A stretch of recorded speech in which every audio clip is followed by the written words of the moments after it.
get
Hello everyone, I hope you're doing well on this Saturday afternoon. Welcome to another edition of Chud Watch. Today we have a bunch of fun stuff to be looking at. We have Sargon actually being worried and recognizing that Trump might lose the election. Now, I'm under no delusion that Joe Biden is certainly going to win, but I do find it interesting that Sargon, who is typically a bastion of nothing but confidence towards Trump's ability to defeat Democrats in basically any avenue, he's actually like, ooh, I'm a little concerned.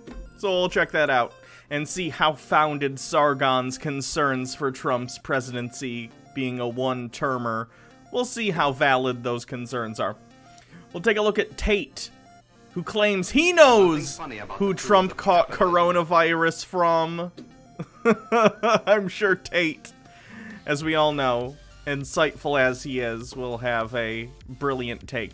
MMO addicted with 10 bits. Those lips are on point. Thank you. Dead for Life. Thank you for following as well 2 minutes ago. Let's see. We have, and Jake covered this yesterday on Trash, although I'm not covering the exact same video he covered, for the record.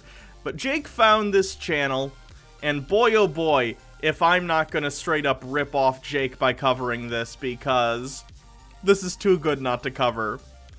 This is, as Jake called it, conservative Sesame Street. This is a woman who is doing a puppet show on YouTube for conservative children, whatever that means. Children don't really have politics, do they? Dan Rossi Draws, thank you for subscribing with Prime. Fun and Sargon don't belong in the same sentence. They don't belong on the same continent, but, you know, we work with what we have. So this is pretty good. We'll read her bio, because she's also a children's author who has written many books, all of which have come out within a 2-month span. We'll check that out. Tim Pool has a video. Democrats announce plan to remove president, but not Trump. Pelosi setting the stage to remove Biden. This is him commenting on the fact that the House is working on a bill that would allow presidents to be removed based on their capacity, which of course is already something you can do under, like, I think it's the 25th Amendment, something like that. But it's some new thing that they're trying to do to make it an easier process. Obviously with Trump in mind, but Tim Pool's gonna be like, aha, the real crazy senile person is Joe Biden. Let's ignore everything Donald Trump has done. And yeah, if Biden's incompetent, please remove him, because I'm not a hack like Tim Pool. I believe that anyone who is incompetent shouldn't be the president. Not just someone who happens to be closer to me on the political spectrum should be defended. We have No BS, who's upset that the Borat sequel involves politics. Oh no! Bashing right-wingers? That's so far from what the original Borat stood for. Has No BS seen Borat? Has he seen Borat? Has he seen it? Has he seen it? Anyway. And then we have this guy who's like a red pillar, who says something like, something about UBI. But I think it's gonna be about, like, providing incels with girlfriends or something. Lindsey Graham went full mask off. Okay, I'll check that out in a sec. And this isn't for you guys. I was just watching this thing on Star Citizen. It's called Sunk Cost Galaxy. Check it out. It's entertaining. And then what was this? Oh, that's just the channel of the guy that does Sunk Cost Galaxy. I have some polls pulled up for when we're talking about the Sargon thing. And that's it. So let's see what this Lindsey Graham thing is all about. Senator Lindsey Graham says black people are free to go anywhere in South Carolina so long as they're conservative. Yep, that sounds about right. Sounds about white. Senator Lindsey Graham of South Carolina said Friday during a candidate forum that black Americans are safe in the state as long as they're conservative. If you're a young African American and immigrant, you can go anywhere in this state. You just need to be conservative, not liberal, Graham said. Oh, great. That's reassuring. The Republican senator also said he believes in some element of police reform, such as mandating the use of body cameras and de-escalation trainings, but sympathized with police officers. What an idiot. I hope he gets beat. I don't know what the polls are for his particular race. Did I see the Tucker Carlson Trump interview? There were so many cuts, they really do think we're completely oblivious. It's not about you and me being oblivious, it's about regular Fox News viewers being oblivious. And they are, so... So I hope you're all doing well. How's everyone? This is terrifying. Yeah, the world is very terrifying right now.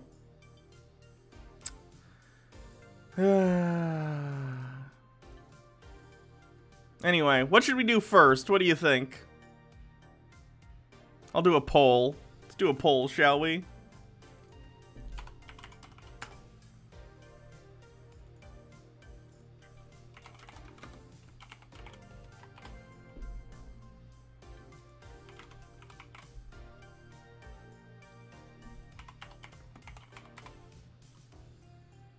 So we got Sargon, Tim Pool.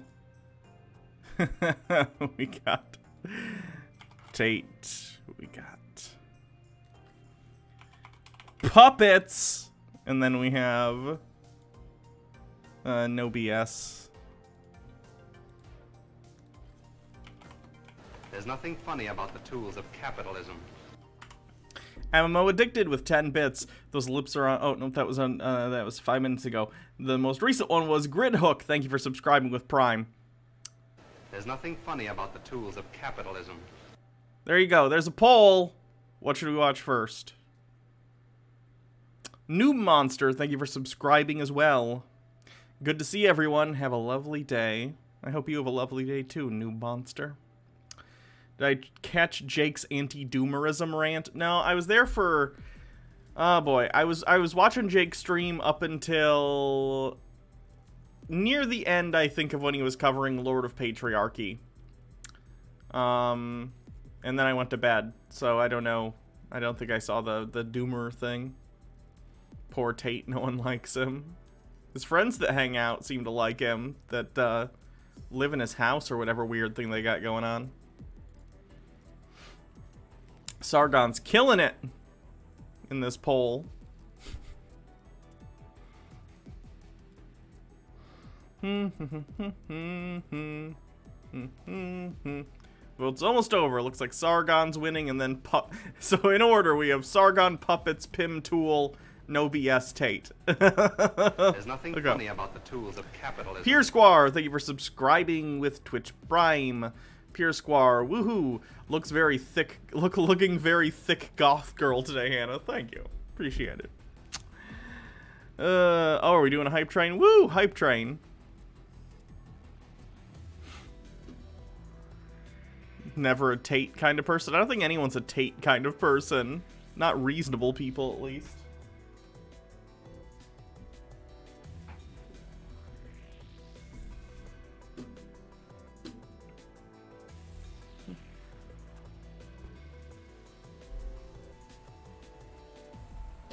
There's nothing funny about MW1642 with 200 bits. While we do the hype train, I'm just going to play this in the background.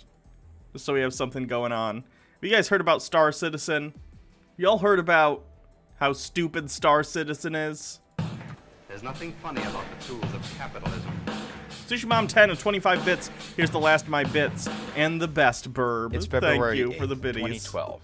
And Tim Schafer, a much-beloved LucasArts adventure game developer from the 90s, breaks from Candace Amber industry Blackwell convention to says, ask money found from yourself the an gamers aesthetic directly to and make a new haircut adventure that's game helping your through the dysphoria. crowdfunding Good for you. platform I'm Kickstarter. happy.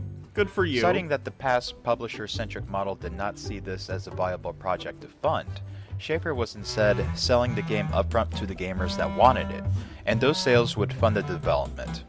Asking only for $400,000, though one of the largest asking prices on Kickstarter at the time, backers shattered the goal by raising $3.3 million over 30 days.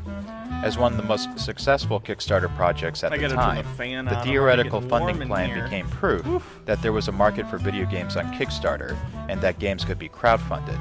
Developers past, present, and future began to swamp into crowdfunding. The lore of Schafer's financial success had many dreaming of their own Cinderella story, but you lived and died on your pitch to the market. You had to sell it. Thank you. The hat is my D&D character's hat. Fell under your crowdfunding. I wear it during this sometimes when we do the hype train tonight because I wear hats for the hype trains. The last day of the funding drive. A bad first day, you might be shit out of luck.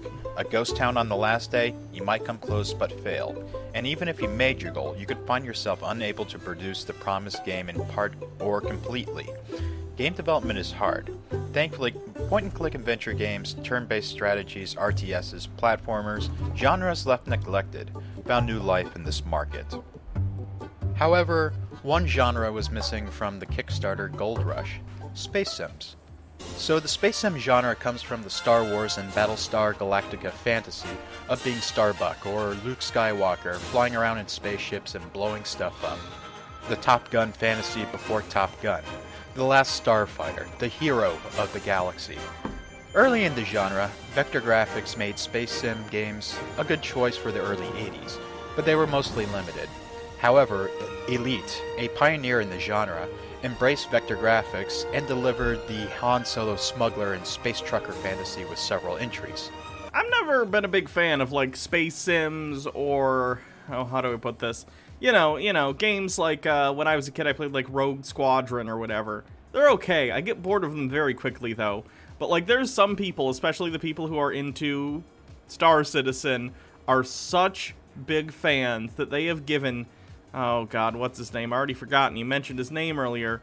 They already gave the guy who's doing Star Citizen over $300 million, which makes it the most expensive video game never produced. It's the most expensive budget for a video game in the history of video games.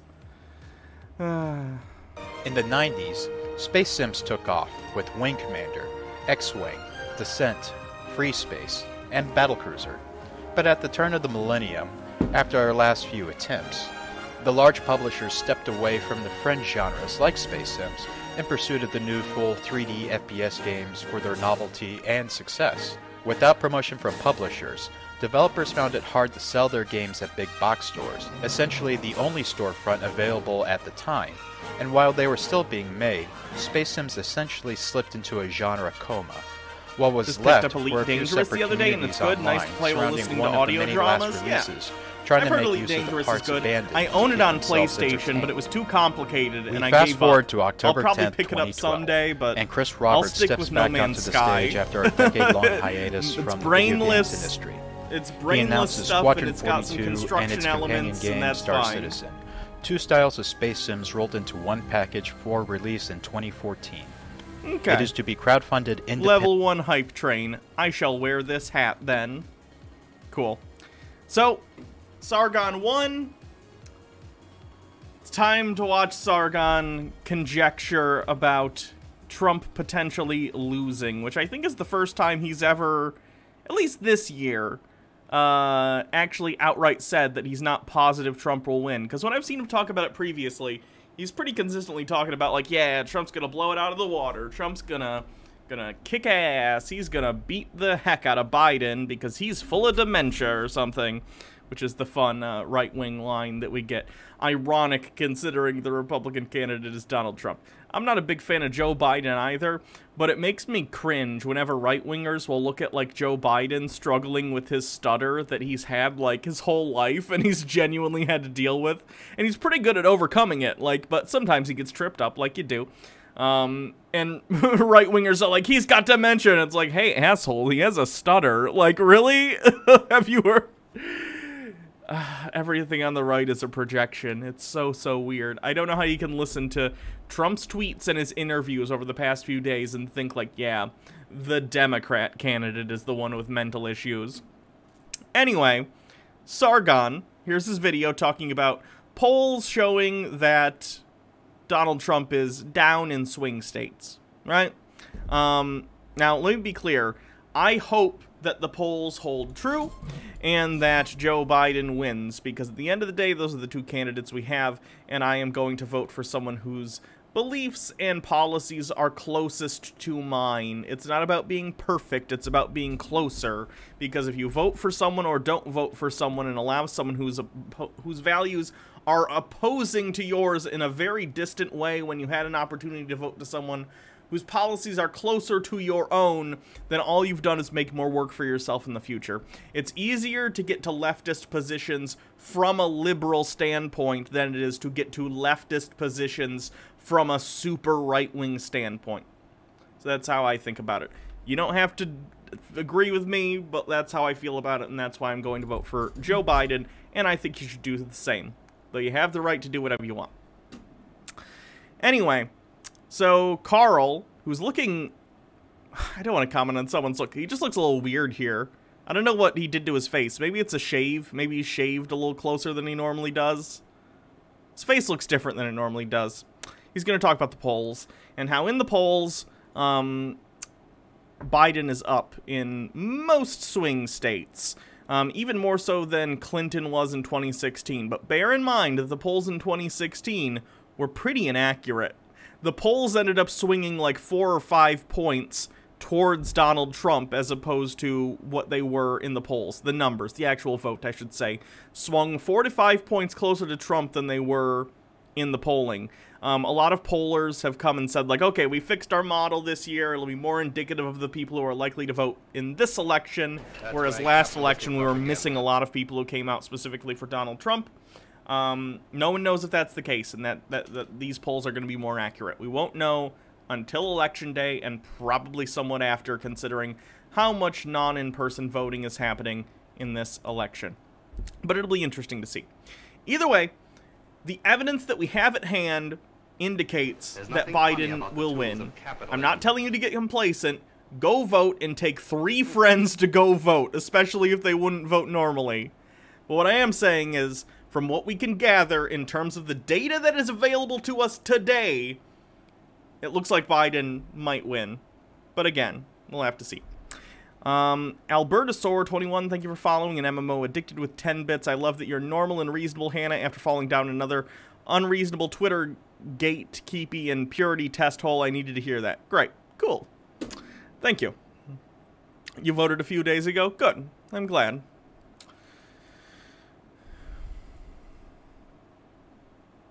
Good evening, ladies and gentlemen.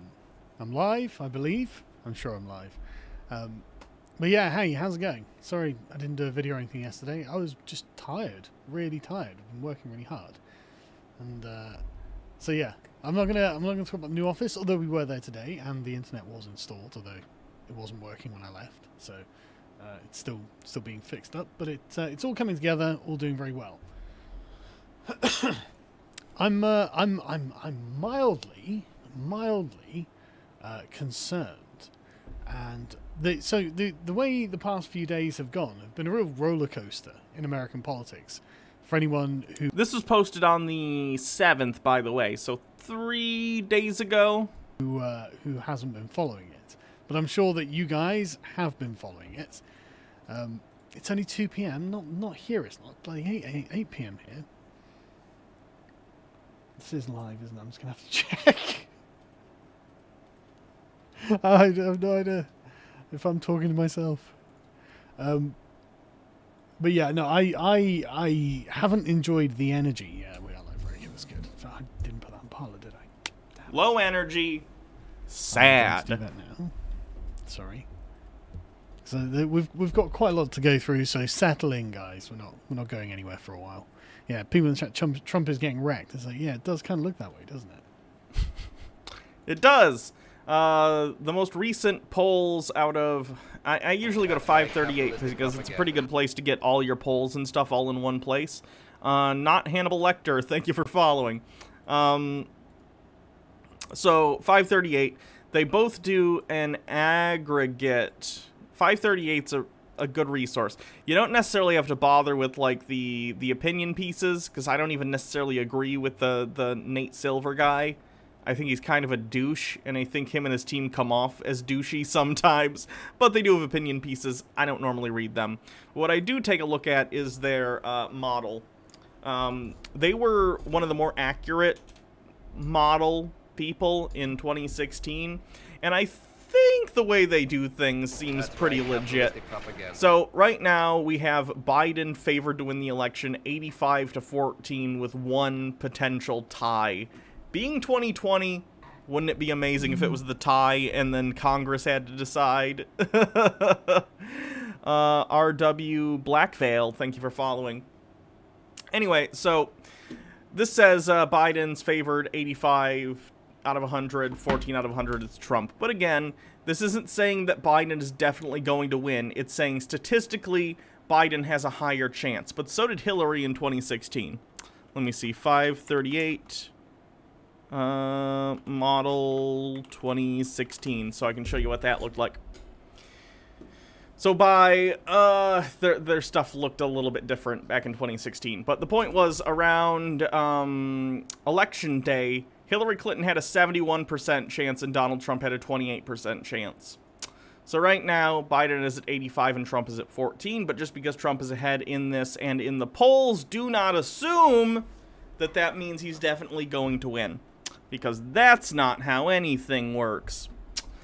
They also have an interesting thing that shows, like, where the different states are leaning, but again, like, Ohio here, which is a swing state, has Biden at 49.7% to win and Trump at 49.2%. That's a 0.5% variance. That could be within the margin of error, and not only that, like I said, in 2016, the actual vote skewed like 4 to 5 points more in some places towards Donald Trump than the polls were anticipating. So, definitely when you look at stuff like this, assume it can be wrong. Assume it can be wrong. That doesn't mean you shouldn't look at these things and you shouldn't take them into consideration when forming your opinions on things. You should, because it's still data and it's good data. It's just that the data that we have, there are limitations to its efficacy. And as long as you recognize that, it's completely fine to look at those things and take them into consideration. Felix Garner, thank you for following. An MMO addicted with 10 bits. American election system is so stupid. Yeah, sure, let's design something where there is no direct voting, but an electoral system where a tie is possible. An effing tie is possible in our system, and odds are more probable than 1 in a normal popular election. Who designed this? How does it still exist? I agree. I think the Electoral College is incredibly stupid and outdated. I agree.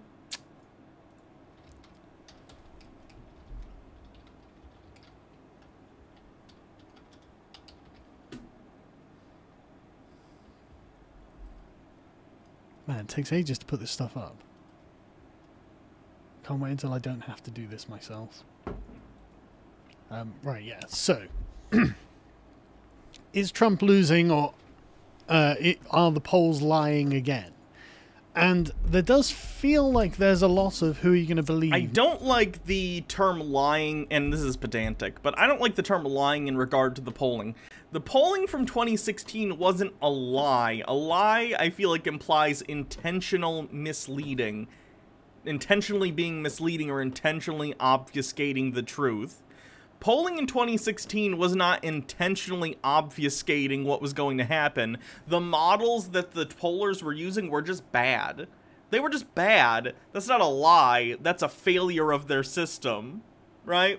There is a difference, and I think it's important to make that distinction. Me or your lying eyes about all of this, because we'll talk about the enthusiasm gap at some point, but Academic Agent did a video the other day that encompassed a lot of my feeling on the subject.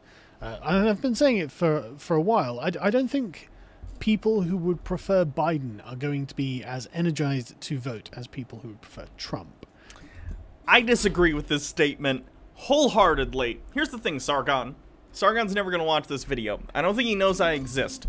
But, Sargon, enthusiasm is an interesting term to use in regard to this election, because when we're talking about this election, we really need to talk about Donald Trump and his efficacy as the President of the United States, and not only how he has done in terms of policy making, but how he has carried himself in that role, right? I'm not the biggest fan of Joe Biden. I'm a leftist. Joe Biden is a liberal. He's a center lib, right? And during the election, he'll give some lip service to some, like, stuff like, oh, you know, single payer and police reform, but he'll also say stuff like fracking good and all sorts of stupid BS that I really, really disagree with. But the fact is, I'm going to vote for Joe Biden. I'm going to vote for Joe Biden with more enthusiasm than I've ever had for any vote I've had in my entire life. Like, Joe Biden, even though I disagree with him politically, is someone that I can see as the president and being a reasonable human being. Someone who's not gonna get high on on drugs he's taken for COVID and call into Hannity and rant for 2 hours. He's not someone who's gonna say really effed up stuff. He'll make normal politician gaffes, but he's like a normal person as much as any liberal politician can be a normal person. You know what I mean? Donald Trump, in my view, and many other people's view, is an existential threat to the United States and the way of life of those within it. There's nothing Okay? funny about the tools of So when I capitalism. vote for Joe Biden, just because I don't have a Biden flag on my car and I'm not, you know, putting Biden signs in my yard, I'm going to vote. There's nothing There funny isn't about a the tools of shred of doubt in capitalism. my mind that I am getting my butt to the polls and I am going to vote for Joe Biden because there are two people in this election that matter, and one of them is a fascist and one of them is Joe Biden. Ray Townsend, thank you for subscribing. 2-month streak. And MMO Addicted with 10 bits. But Callie is wasting water to save a single little fish, Hannah. A single little fish. Yeah, I heard that. That dude's nuts. That dude being the president. And I think that Biden's net vote share, well, the number of votes cast for him is going to be lower than Hillary Clinton. I think there was more enthusiasm. I very much disagree with that. There were a lot of liberal people who were like thrilled to vote for Hillary Clinton. A lot of liberal moms in their 40s and 50s were like, "Oh, it's the first woman president, so I'm just excited to vote for her, even though her policies probably won't help the middle class. Nonetheless, gonna do it. Hooray!" And there were other people who do that too. There are a lot of liberals out there, right? And that's fine. Like, I disagree with liberals, but they're people that I can disagree with in a way that I don't just disagree with Republicans and people on the far right like Sargon. I think they're repugnant. Where? I lost my train of thought. Oh, but I was going to say, but in 2016, Hillary Clinton had like 20 years of Fox News and other right-wing news sources demonizing her like she's the most evil woman in the history of politics, which isn't the case. And again, I wasn't the biggest fan of Hillary Clinton either, but she would have been an effective, like, politician. And let's just say, under Hillary Clinton, we wouldn't have over 200,000 people dead of COVID, right? So Joe Biden comes around. Joe Biden is the Democratic nominee. And here's the thing. Fox News hasn't spent 20 years demonizing Joe Biden. I'm sure they've said bad things about him. And there's the whole fake Obamagate thing where they're like, "Oh, they were spying on President Trump's campaign." Are you talking about the fact that, like, the FBI was investigating them for contact with a foreign power? Yeah, that happened, but it wasn't illegal. Anyway, I disagree. I think people are incredibly enthused to vote for Joe Biden, not because he is Joe Biden, but because it means the end of the constant deluge of daily embarrassment and stress for the people of the United States. And there also is less hatred than there was around Hillary. Nah. At least from the general public. I recognize that me being a leftist and a lot of you also being leftists in chat, I get it. I understand. I totes understand what you're thinking right now. Like, what? And people hate Joe Biden. We hate Joe Biden. Centrists and a lot of dumb people are centrists. They're fine with Joe Biden. They think like, "Oh, Joe Biden, he was Obama's VP. He does the things. He does the politics." And that's all they care about. So Because there don't seem to be very many Biden stands around, do there? It seems that everyone who's voting for Biden seems to be doing it in a very reserved.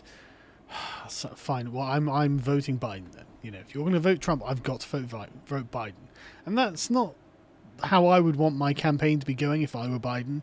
I would not want all of my supporters to be like, well, I got no choice but Biden. You know, got no choice but Sargon. Sorry, the only other guy I can vote for. The other guy's a communist or something.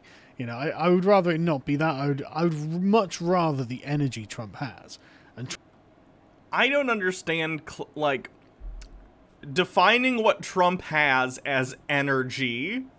No! He has energy in the way that someone on meth ranting naked down the street has energy. That doesn't mean I want that person to be the leader of the free world. Trump has all of the energy. And this thing is very clear. Again, like, people online are not thrilled about Biden. No one is thrilled about Biden. Bud, I gotta stop saying that. Sargon, there are a bunch of people who really, really hate Donald Trump. Especially on the internet, because it tends to skew lower. I know you spend all your time on Parler and BitChute and all sorts of weird right-wing spaces where literal neo-Nazis hang out, and they're like, oh, Trump's doing a great job, I can be racist again, and I only get yelled at 50% of the time, hee hee. And that's a lot of fun for you guys, I'm sure. But, like, most of the internet does not like Donald Trump.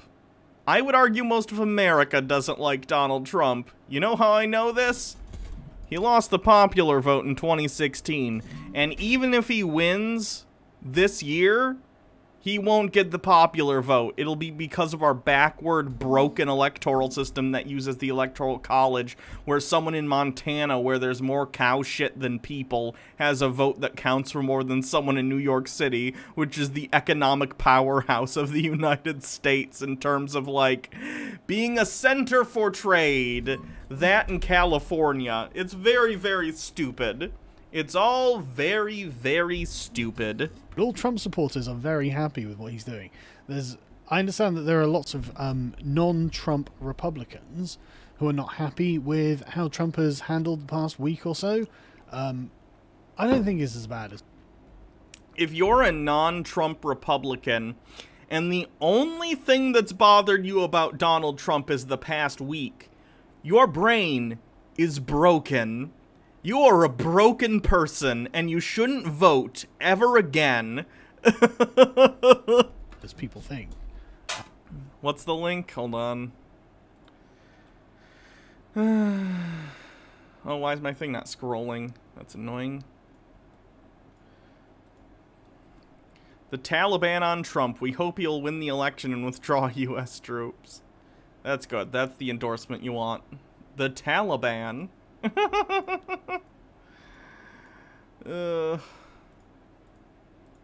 I think that, at the very least, in the debate, I mean, Trump coming off like boorish and aggressive.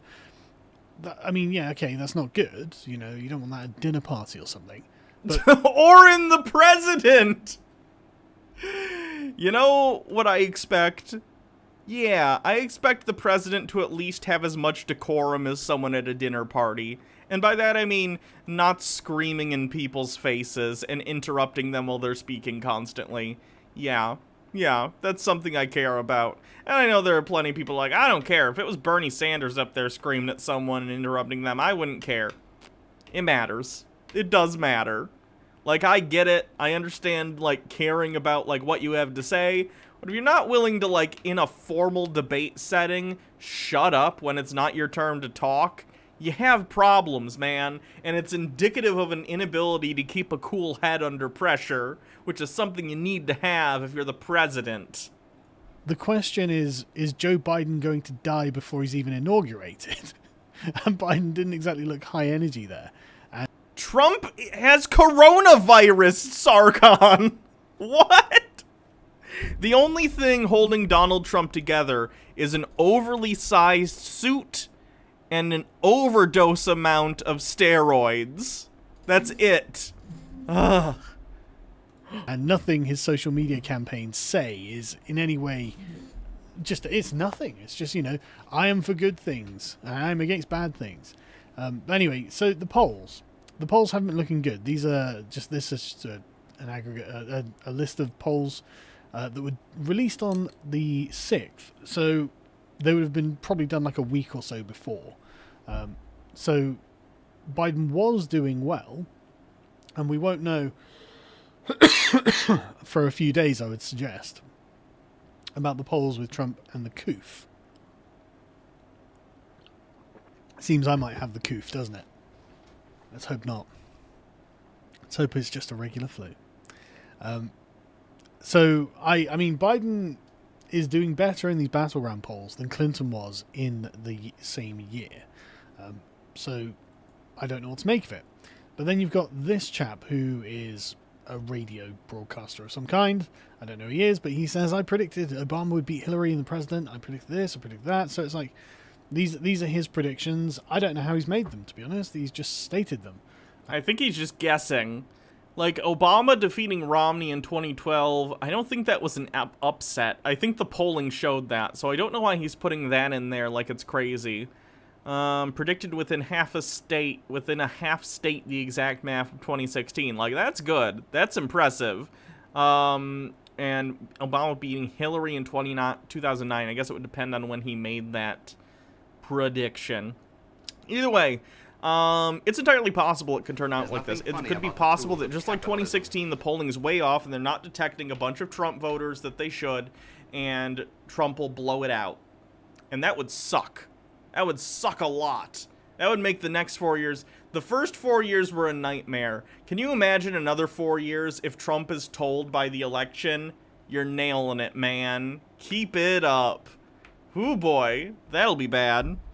Beelzebub, thank you for subscribing. Hello. Yeah, it's a mess. It's a mess, and I really hope that doesn't come to be the case. I mean, I personally do think Trump will win, but I mean, I've got to concede the evidence isn't good. But I just don't know how else to explain it. Like there seems to be a general amount of revealed preferences here, and I find it hard to believe that the general public can go, you know what? Yeah, I'm going to go for Biden. I'm just going to do it. Like, why? Like, if Donald Trump, even if he did all the dumb stuff he's done and the bad policy decisions and the tax breaks for the wealthy, like, even that aside, people don't pay attention to politics. So, like, that stuff could slide. That stuff could certainly slide, right? But, like, Donald Trump's constant narcissistic need for attention, both on Twitter and on the news, where he's screaming at people and he's interrupting during the debate and he's calling Hannity and ranting like an insane person, and he's calling Fox and Friends and saying ridiculous nonsense constantly, every day. It's another thing with this guy. I feel like even people who are typical centrists who just want to grill, I feel like they're like, man, I just want to grill. I am so sick of hearing the news talk about the president every single day. I don't know if y'all remember this, but like, certainly news organizations maybe had news stories about the president on a day-to-day basis, depending on who the president was, but a lot of the time it'd be like a bottom of the page thing, like, oh, Obama's off to a charity event, or like, Obama travels to this place for this meeting or something. But, like, most of the time you didn't know what the president was doing on a day-to-day basis, mostly because they were working and doing their job respectably. Even if you don't agree with what they're doing, they would just do their job, they'd sit down and they'd do the work. Whereas Donald Trump, every day it's another front page article about, uh-oh, Donald Trump shit in his hand and threw it at the Queen of England. Uh-oh. And then a bunch of people from the right are like, don't worry, he'll start being presidential any day now. It's frustrating. So I would agree.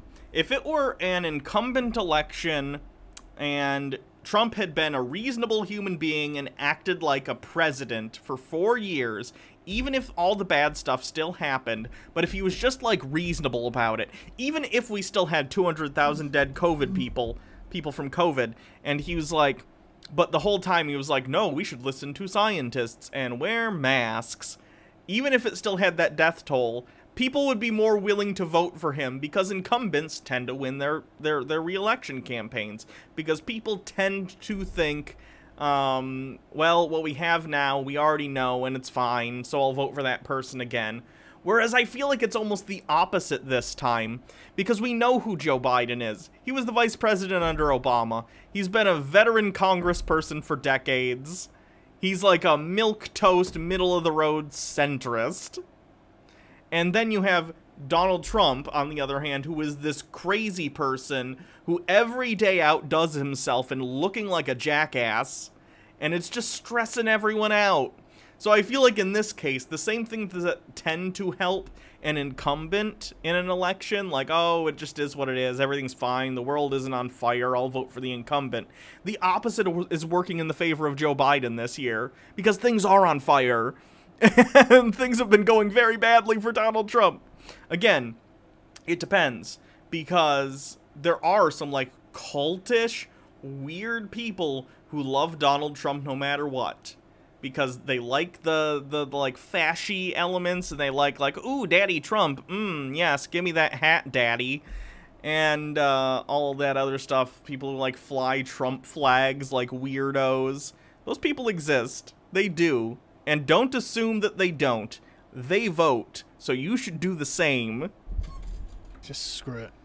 I just don't care. Can you guys imagine a timeline where like Hillary Clinton won the presidency? And COVID still happens? Let's assume there's not a butterfly effect and Hillary Clinton winning the presidency doesn't somehow outlaw wet markets in China or whatever. COVID still happens, and like a quarter of the people die. Let's say 50,000 people in the United States die, which is still a ton, and it's still a tragedy. But can you imagine that world where Republicans are like, Hillary Clinton killed 50,000 people? Ah! But in this timeline, Trump and his irresponsible behavior, up to and including today, he's still, especially after getting COVID, saying, like, it's no big deal, don't let it rule your life, I'm not gonna wear a mask, F you guys. Like, and we have 200,000 dead people, and Republicans are like, it's fine, they're old, who cares? It's ridiculous. I mean, yeah, he's not gonna do anything about Antifa or the riots or anything like that. He's not going to bring industry back, is he? He's probably going to carry on a radical. Trump hasn't brought industry back, Sargon. Trump has not brought any industry back. Left agenda, but that's fine. I'll just do it. Just vote Biden. It's hard to believe that's a narrative that's going to actually motivate people. That's not the narrative, and the fact that I don't know if Sargon is being facetious here, and he's aware that that's generally not the narrative that people who are voting for Biden are thinking, or that's not like what they're telling themselves, or if he's genuinely delusional and doesn't understand how much people don't like Donald Trump. Like, does he not understand that people who are reasonable, and he's not going to characterize it this way, but let's just say the majority of the people in the country, look at Donald Trump and go like, oh God, what did he do now? And that's exhausting. That is so exhausting. People to action.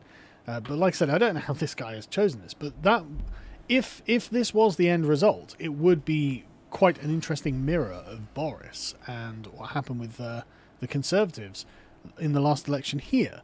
And honestly, this is kind of what I'm expecting. Quite a hard win for Trump. But anyway, so Trump got the coup, and man, the left was crazy happy about this. Trump came out and said, I've recovered from the coup, and some people like, well, breathing easy, 35 million views this has got, apparently. Yeah, because he says he's recovered from coronavirus, but he's still breathing like he has coronavirus, even though he's on tons of steroids, which he's probably still on. You really shouldn't stay on steroids long term, especially if you're like overweight. I think it causes like a lot of fluid retention. And if you already have heart problems and you get a bunch of fluid retention around your heart, that could probably be a bad thing. That's staggering, isn't it? But you can see that he's clearly struggling to breathe as he goes back to the White House. This doesn't surprise me, to be honest. I mean, he has just had a rough disease. But, I mean, he tweeted that he was feeling really good. Trump tweeted something! See, libs? I trust everything Daddy Trump says because he's never lied to me. Don't let COVID... sorry, in fact, yeah, the interesting thing about this, I got these all up yesterday, and I forgot what this one said. He said, this is really interesting. The way Trump frames this is fantastic. I could not appreciate the framing that Trump is giving him more. And for some reason, this was being treated, and I think this was the key. I think that the punditry felt that Trump was not being sufficiently humble about his recovery. The Stellar Sea Cow with 10 bits. You can be on steroids for about a week before it's super bad. Like when I had my face was paralyzed. Like when I had my face paralyzed and was on steroids for a week and a half and felt amazing but really hungry. That's what steroids do. Yeah. And here, you know, the fact that it doesn't appear to have killed him yet. So he said, I will be leaving the Great Walter Reed Medical Center today at 6:30, feeling really good. Don't be afraid of COVID. Don't let it dominate your life. Yeah, Sargon, people are mad at Donald Trump for saying this because, for one thing, hundreds of thousands of American citizens are dead, way more than they needed to, because of his inaction and him downplaying the virus. Secondly, he's acting like no big deal happened, and he got meta-lifted. He got, like, taken by helicopter to a hospital where he received the best hospital care on the planet while receiving high doses of experimental drugs, all for free to him. It was all on the taxpayer's dime. That's why people are calling him a hypocrite, because it wasn't a little deal for him. He had to get airlifted to the hospital, and experimental drugs were injected in him, and he's on steroids, and he's still wheezing like a pig. And like he's like, don't let it control your life.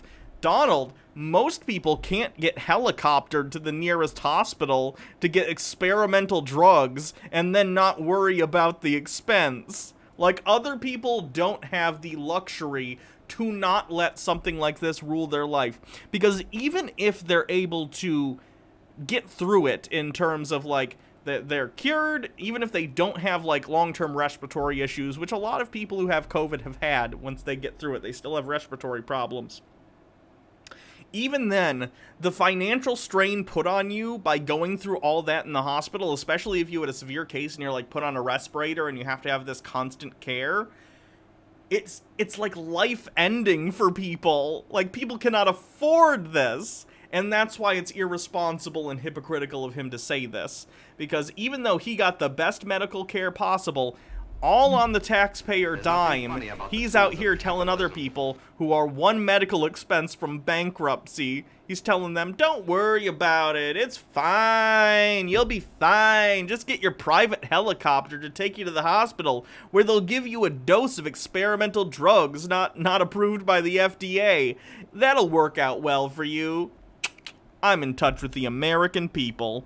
The Stellar Sea Cow, a bit off topic, but I'm happy they helicopter the president places now. When I was a kid, we used to have to leave school early so Bush could ride his bike or get a colonoscopy for the motorcade. They usually use the motorcade. It's just for this situation they use the helicopter because they wanted to get him there fast. Like a couple months ago or something, he went and got a physical at the same hospital at Walter Reed, and they did do a motorcade. So the helicopter was strange, and that's why people were pointing it out. They're like, how bad is Trump doing that they need to helicopter him there? We have developed under the Trump administration some really great drugs and knowledge. I feel better than I did 20 years ago. I'm glad to hear that, frankly. But this was the thing that triggered everyone. Don't let COVID dominate your life. That's an interesting way of framing it. I was really quite impressed with it. I'm impressed that a man whose inaction and downplaying of a virus killed 200,000 people, I'm impressed that he said don't care about this thing he already clearly didn't care about. How impressive. I, Sargon, am impressed that someone showed so little care for other human beings that they said don't worry about this deadly global pandemic. Impressive. I see why you won your UKIP campaign, Sargon. Oh. Wait, what? I'm sorry, I'm being told he lost spectacularly. My bad. Because he could have said, "Don't let COVID frighten you," but he didn't frame it like that. Because that's something. I mean, you don't have to be afraid of COVID to still engage with the lockdowns. You know, still wear your mask, you know, still make sure that you close your business and you can't frequent anything, make sure you social distance. But don't let it dominate your life is a much broader statement. You know, if you're in Scotland, for instance, Scotland, about the middle band of Scotland is apparently closing all its pubs and restaurants. They're going back into lockdown, which is great for those businesses. That would be COVID dominating your life, wouldn't it? Hey, Sargon, you know what would be real bad for the economy? Tons of people dying. Interesting. All the lockdowns that the left wing, we'll get to those in a minute, that the left wing governors of places like California and New York have been doing. Don't let it dominate your life. Trump's not in favor of those. He's not in. Yes, and those actions and inaction have killed hundreds of thousands of people. Hooray! Isn't it great when you make not caring about other people a virtue? Works out really well. In favor of the idea of the coronavirus keeping you under the thumb, because that's what it is. Most people who've been tested positive have recovered. Most people are probably asymptomatic carriers, or will be asymptomatic carriers. What? No, most people who get COVID are not asymptomatic. Where are you getting that trash that you think that's the case? And so, like, the thing that he's talking about isn't just about the infection from the virus or how contagious it is. He's talking about how it affects the way you think and the way you behave and the way that you look at the world. Oh no, I'm taking reasonable steps to keep people around me safe. Oh no, better not let it control my life, so I guess I should just not wear a face mask and own the libs by getting an infectious disease. DM Trey, thank you for gifting 2 subs. And I really think that's an excellent way of doing it. He then released this video, which we'll watch, because it's, again, great message, really well delivered. And there's a real sincerity about this, even though he's clearly had some disease. You know, he's clearly been ill, as you can see here. The fact that he's not letting it hit him, it hasn't knocked him for 6 or anything. You know, He literally had to get airlifted to the hospital. What? Clearly been through something, and this is what he comes out with on the other side. I just left Walter Reed Medical Center, and it's really something very special. I can't make it any louder. The nurses, the first responders, and I learned so much about coronavirus.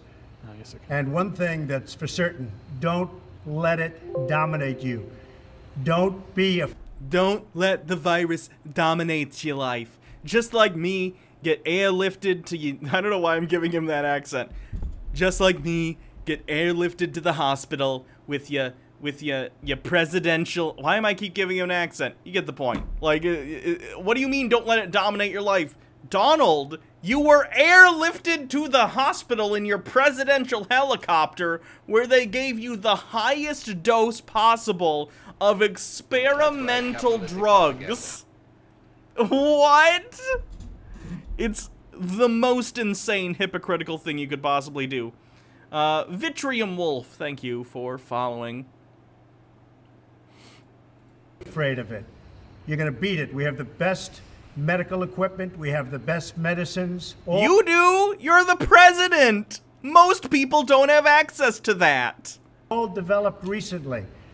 And you're going to beat it. I didn't feel so good. And 2 days ago, I could have left 2 days ago. 2 days ago, I felt great, like better than I have in a long time. I said, yeah, those are the drugs you're on. That's the drugs.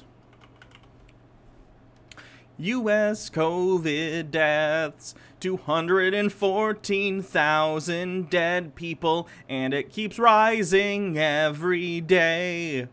USA, USA, we're nailing it. U.S. fucking A. Just recently, better than 20 years ago. Don't let it dominate. Don't let it take over your lives. Don't let that happen. We have the greatest country in the world. We're going. Are we measuring greatest country by the per capita COVID deaths, because then yes, we are the greatest country in the world. We're going back to work. We're going to be out front. As your leader, I had to do that. MMO addicted with 10 bits, 20% of the world's 20% of the world's COVID deaths, biggest numbers, America, truly great again. There's danger to it, but I had to do it. I stood out front, I led. Nobody that's a leader would not do what I did. And I know there's a risk, there's a danger, but that's okay. And now I'm better, and maybe I'm immune, I don't know. But don't let it dominate your lives. Get out there, be careful. We have the best medicines in the world, and it all happened very— You do, because you're the president, you dumb fuck. What don't you understand? You were given experimental drugs that people cannot get. What don't you understand about that? Very shortly, and they're all getting approved, and the vaccines are coming momentarily. Thank you very much. And Walter Reed, Doubt. What a group of people. Okay, so that to me was fantastic. I thought that, again, despite everything that Trump says, every message Trump delivers is not transmitted in as much eloquence as I might prefer. But that's it's okay, Sargon. You can say he sounds like an idiot, because he does. You're correct. Okay. The point is that he's putting the right message across, and that's very important, because the right message is to downplay a global pandemic. And yes, I know that's redundant, global pandemic. I know. I don't care. Wow, what a great message. The president just got on the radio and told us not to worry about the Spanish flu. Let's go out and lick lamp poles. Hooray! Genuinely think that the mindset you have, like at least in large part, is influential over the outcome that you receive. And I think that if you go into something with a negative mindset, then that's half the battle already lost. Hear that, folks? You heard it here first. Just think you won't get COVID, or if you do catch it, just think you'll get better, and your thoughts and some pixie dust, and you'll be all better, just like Daddy Trump. Oh, you can't afford to be taken to one of the best hospitals in the world with the most equipment and experimental meds and an entire team of doctors working on you? Just positive thoughts. That'll do it. You don't want to be demoralized, which is what this is all about. And what's Trump doing? He's remoralizing. He's saying, no, look, it's okay. He's trying to downplay it because everyone saw the news that Trump got COVID and went, yep, that tracks. And it made him look bad. It made him look real bad. He's trying to refocus and be like, it's not a big deal. Don't stay at home. Don't do as you're told. Don't step out of line. Don't take risks. Hey, dipshit! It's a disease! Why do people on the right have such an issue being told things like, hey, you should stay inside, and if you have to go outside, wear a mask because there's a disease? And their dumb lizard brain goes like, you can't tell me what to do! And it's like, Sargon, and people like Sargon, we're not telling you what to do for fun. Believe it or not. We don't even want to engage with you if we don't have to. You're being told to wear a mask for your safety and the safety of those around you. Yeah, sometimes life ain't pretty, and sometimes life forces you to do certain things that aren't the funnest. No one's wearing a mask recreationally. No one likes to wear a mask, but nonetheless you do it out of courtesy, not only for yourself and your own health, but the health of those around you. Stop being such a baby. You're all a bunch of babies. I am so tired of these adult baby children people walking around and being like, I want all the rights of society, but I don't have any of the responsibilities. You're all snowflakes. I just think that I'm hot shit, and I get all the rights, but I don't owe anything to anyone else. And these dumb motherfuckers think they're geniuses. People like Sargon, people like Trump, all these people think they're like brilliant big brain boys for not listening to doctors in regard to health things when they're just being obstinate jackasses. Y'all look ridiculous. You all look like children. And I wish you couldn't vote because you don't deserve rights if you don't take on the responsibilities of someone in the country. It is sickening to see people in America so consistently be like, yay, America, freedom. I have all the rights. Rights are great. I don't know what any of them are, and I can't tell you when the Constitution was signed, but my schooling failed me, and all I know is freedom, American flag. Woo! And then they go like, oh, but we don't owe anything to each other as citizens of a nation together. I don't owe courtesy to my neighbor to make sure that I'm not spreading a disease, because fuck you, that's why. Children. Absolute children. Risks are bad for the status quo, and risks are bad for the status quo. Nothing great has ever been built out of people following the rules and not taking risks. Do you think that we're gonna, like, everyone's gonna catch coronavirus from not following rules, and one day we'll walk out and they'll just be like, ooh, look, we built pyramids accidentally? I'm not saying that nothing bad has ever happened because, you know, they've taken the risks. Obviously, that's the point of a risk. But I think it's the kind of country that, and kind of person you want to be.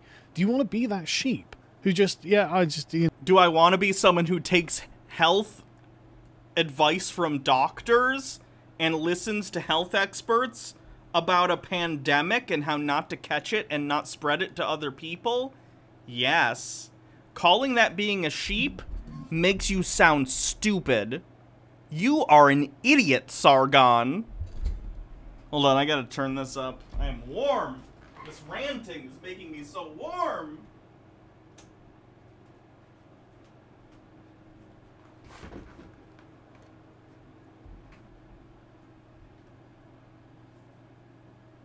going to go along to get along. I'm just living for my 100 years rather than living the day as the lion. nothing funny about And the I think tools that of living the day capitalism. as the lion's better. But anyway, Trump said that same didn't day, think feeling great, and today apparently he is free of symptoms and fever. Let's hope that's true. Let's say opposite day. That's how I'll characterize my feelings on this. I hope it's opposite day. He also has detectable levels of COVID antibodies. Yeah, that's because he, you know, had an infusion rather, of antibodies. That was one of the drugs he got. He still hasn't gotten COVID tested, as far as I know, to see if he's still contagious. Because he probably is. The oxygen, blah, blah, blah. So that's great. It looks like Trump... I'm pretty sure today Trump is having a get-together on the White House lawn. White House gathering. Bum bum bum bum bum bum bum. There we go. Yeah. They're literally having, like, a little rally on the White House lawn today for Donald Trump. Who, again, is probably still contagious with COVID. So he's up on this balcony. He's probably far enough away that these people won't get sick. But if there's anyone who's in this crowd that's sick, and something tells me there probably is, all these people are going to get sick. At least a great deal of them. And that'll be great. Has gotten better from the coronavirus. At least temporarily so. I didn't have that very well aligned, did I? So yeah, good. And again, this validates the point. Yes, there is a risk, but there is more to be gained from having high morale, I think. I think people... Guys, all this stuff that's protecting us There's from nothing funny about dying the makes tools me of capitalism. sad. So wouldn't you rather have 200,000 dead Americans and just have a good attitude about it? Yay! This is the most narcissistic worldview I can possibly imagine, where you're like, yeah, people, tens of thousands of people will die, but could you smile for me? Forget. And then Trump starts going crazy on All Twitter. those people as paid usual. and Trump was hired on back. Craigslist Flu by season's Candace coming up. Owens. I don't know about that. There's plenty of people who suck the... you know, there's plenty of people. Let's say lick the boot. There's a lot of people who want to lick the boot of Donald Trump. Many people every year, sometimes over 100,000, despite the vaccine, die from flu. Are we going to close down our country? No, we have learned to live with it, just like we learned to live with COVID. Most populations far less lethal. I find it hilarious that even within Donald Trump's own tweet here, he shows that COVID is much more dangerous because he said, flu season is coming up. Many people die every year. Sometimes over 100,000. Sometimes over 100,000. Which would mean COVID is at least twice as deadly. And we haven't even had it a full year yet. What's not true about that, Twitter? What made you have to put your little censorship thing? Because once again, he's trying to downplay a deadly virus that is killing people, Sargon. That would be why. Let's see if he talks about anything else worthwhile. Population of California. More so when he had the, you know, Biden. Well, I'd rather Biden. That doesn't mean I'm going to get off my ass on a Monday afternoon or whatever and go and vote. Yes, it does. If the opposition is Donald Trump, yes. If it were like, I don't know, what's an example? If Mitt Romney was going up against Biden and Trump had never happened, then it's possible people would be like, whatever, it's Mitt Romney. Like, he's a douchebag and he was part of Bain Capital and he's a disgusting right-winger, whatever. But, like, what's he gonna do? He's gonna do corporatist stuff. He's gonna give money to the rich people. Biden will do a lot of those things, too. Who cares? But it's not Biden against Mitt Romney. It's Biden against Donald Trump. And those two situations are very, very different. Again, I'm not saying Donald Trump is definitely going to lose. Don't get complacent. Go and vote. It doesn't matter if Biden is up 2 points or he's up 3 points in Florida or 30 points or 50 points or none at all. Go and vote. It doesn't matter. Dr. Gamble with 10 bits. I have to choose between smiling and living. I choose death. Painful, gasping for air, death. But at least I'll do it with a smile. So, who knows? Anyway, I'm nervous, but I still think Trump's going to win. And to be honest with you, I don't see how he can get anything other than a complete smash, man. It feels like this is a giant wind-up, like for a tremendous haymaker for the Democrats. That's what it feels like. Like just watching the environment happen, watching the activism go on, watching. I will say one thing. If Trump loses, and I hope he does, if Trump loses the Chud Watch the week after, or the day, however many days after, I'm actually not sure. What day of the week does the election fall on this year? Let me see. The 3rd. Oh. We won't know until later in the night. So it'll probably be that Friday's Chud Watch. It'll probably, if Trump loses, it's going to turn from Chud Watch to Chud's Suicide Watch. Can you imagine Sargon's reaction and John Doyle's reaction and Liberty Hangout's reaction to Joe Biden beating Donald Trump? That'd be good. It's a good thing the election doesn't care about Sargon's feelings. True.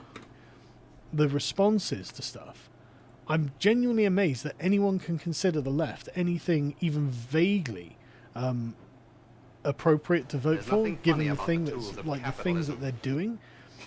And the things that they're doing, drat those Democrats trying to get people free health care. Not even free. I feel like characterizing it as free is giving a wind up to the people on the right to say they just want free stuff. It's not free. People pay their taxes and people want their money to go to their own health as opposed to blowing up brown people in the Middle East. Stellar Sea Cow, will Sargon cry in the dark drunk like he did when he lost his own election? I hope so. Dr. Gamble, Trump loses. Oh, Fortuna plays in the background as Chud's freak. Honestly, that entire... I might just have to make like a collage, because, you know, we have the Chud Watch Hall of Fame. Only one inductee so far. Or no, that's the Hall of Shame. Sorry. Ooh, gotta change the font size on that. Chud Watch Hall of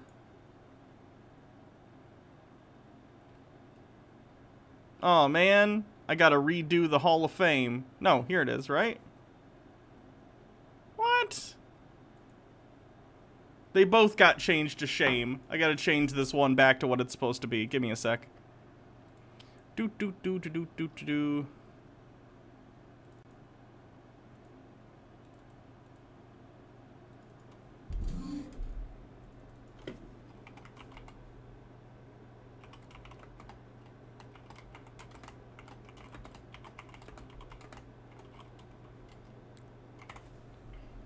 Don't know how that got changed. Anyway, Chud Watch Hall of Fame only has one inductee, and it's the one where Caitlin Bennett gets run out of town. I have a feeling that if Biden wins, we're going to have to just make a collage for every video that day to be in the Chud Watch Hall of Fame. Could be wrong, but I feel like it'd be a fun time. Morbidly curious what Dave Rubin's reaction to Trump loss. Surely someone with his high-level ideas will be able to see it as a good thing. Oh, get ready for the obnoxious, like, oh my god. We're gonna switch so quick if Biden wins to right-wingers not caring if the president has any dignity or respectability to trying to poke holes in every little thing Biden does. It's gonna be whiplash. Supporters are doing fine. Like, the Proud Boys came out and, like, the fact that they're calling them white supremacists, and when literally the guy is black Hispanic, it's like... It's impossible for non-white people to be involved in white supremacist movements, says an idiot. Like, it's just... Oh, come on. Come on. You know, they're obviously not white supremacists. Am I lying up? Dudes spanking dudes. Dumb question, but is this racist? My mom said that a lot of black people have lots of babies to get on welfare. Some of them are lazy. My mom said when she was in charge in some position, all of the workers were black, is that they would do their work and didn't respect her because she looked white. Yeah, that's racist. Your mom's racist. Eyes again. But Sean King, though, black activist. But, yeah, I can't shake the feeling that the polls are total bullshit. And again, even if they're wrong, that doesn't make them bullshit. I don't think they're intentionally obfuscating the truth. If they're wrong, it's because their models are still wrong, that were wrong in 2016. I actually did a poll for the first time the other day. I've never really been polled by a, you know, a political pollster before, but I was. It was interesting. Guar Stoneskin, thank you for continuing your sub. 5-month streak. The thing is that that's all the data that they're going to be able to go on. You know, it's the only hard data that we've got, and even then, it's not really data for it. But anyway, it is data, Sargon. It's data. What are you talking about? Like, the data, at the very least, for most pollsters, has a high level of precision, if not accuracy, and even so, its accuracy is probably going to be, you know, somewhere around close, depending on how good they are as a pollster. There's nothing funny about the tools of capitalism. MH Dark Beast, thank you for subscribing. Happy anniversary. Thanks for subbing for 5 months. I appreciate it. King Saltine says, I'm about to have a kid soon. Any advice for prepping, dealing in this crazy world? Well, one life lesson I learned the other day is don't buy a bike with plastic handles on it for the thing, because one day your kid will fall off it and those handles will just shatter when they hit the floor. Get metal ones. But otherwise, don't... Out of all the advice for someone who's asking because they're about to have a kid, that's your advice? Buy a bike with metal handles. Alright. Sweat it. Medical consequence. I don't know whether she's ever, like, read into any of it or anything like that. I don't know whether it's just memes on the internet that have converted her or what. I would be at the number of cases, which appears to be what they're concerned about. It doesn't appear. At least I can have something from your store. Time. Okay, that's probably enough of Sargon for the day. I just kind of wanted to get I wanted to gauge his concern level in regard to the current polling for Trump. So he's a little concerned, but he's certainly not devastated, nor would I expect him to be, because the polls are what they are, and they can be inaccurate. There's nothing funny about the tools of capitalism. Please, everyone, please, every single person here who is above the age of 18 and an American citizen, if you haven't already registered to vote, do so right now. I do not care if you have to leave the stream to do it. I understand.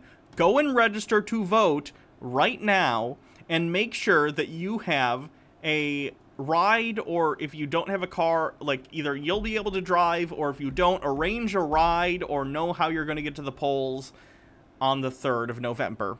Okay? It's important that we all vote.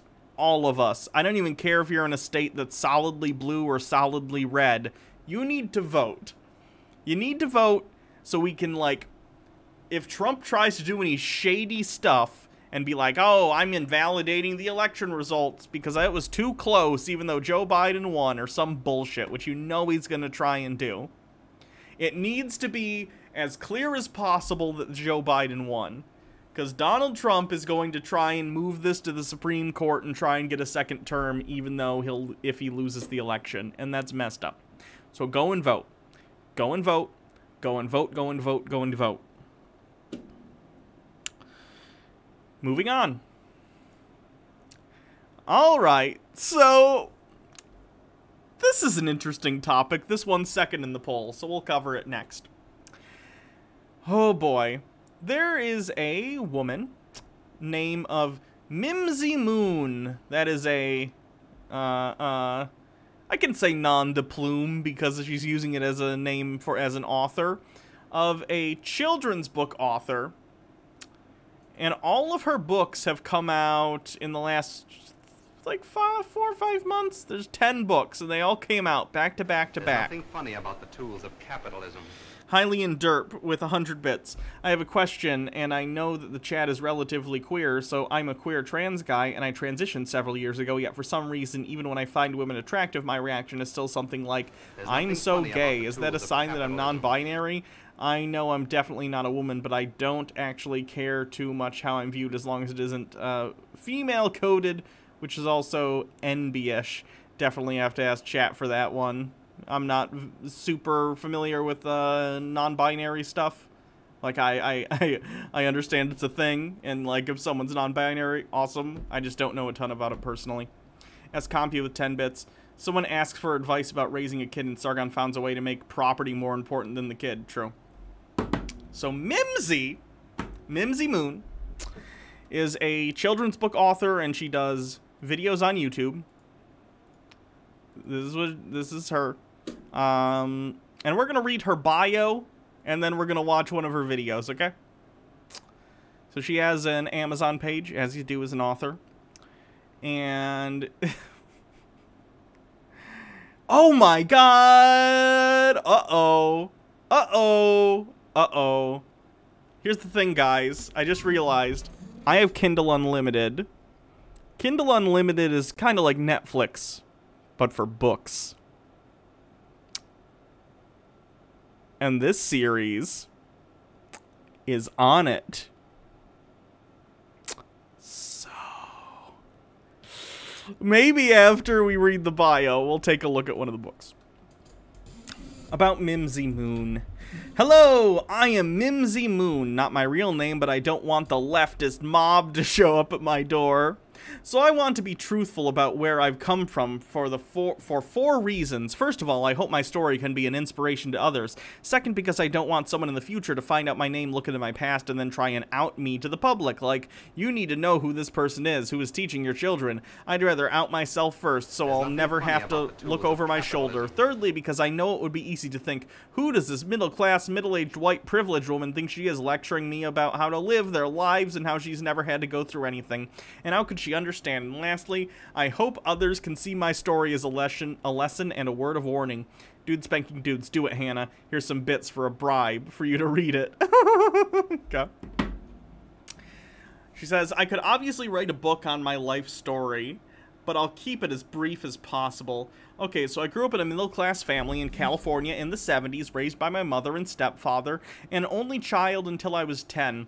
My parents never actually abused or neglected me, but neither did they show me any real attention or affection. I reminded my mother of the ex she hated. And when I turned 14, I started looking for love and acceptance elsewhere. I became promiscuous, started drinking and sneaking out to meet with boys.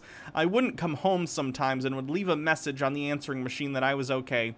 The best thing my parents could have done would have been to start talking to me, start showing me some attention, and teaching me right from wrong and why it matters. What they did is get rid of me. They made me a ward of the court and said they never wanted to speak to me again, and they meant it. I tried many times over the years to connect with my mother, but to this day she refuses to speak to me. So at the age of 14, having never been taught any morals or values, becoming a streetwalker sounded like a fine choice.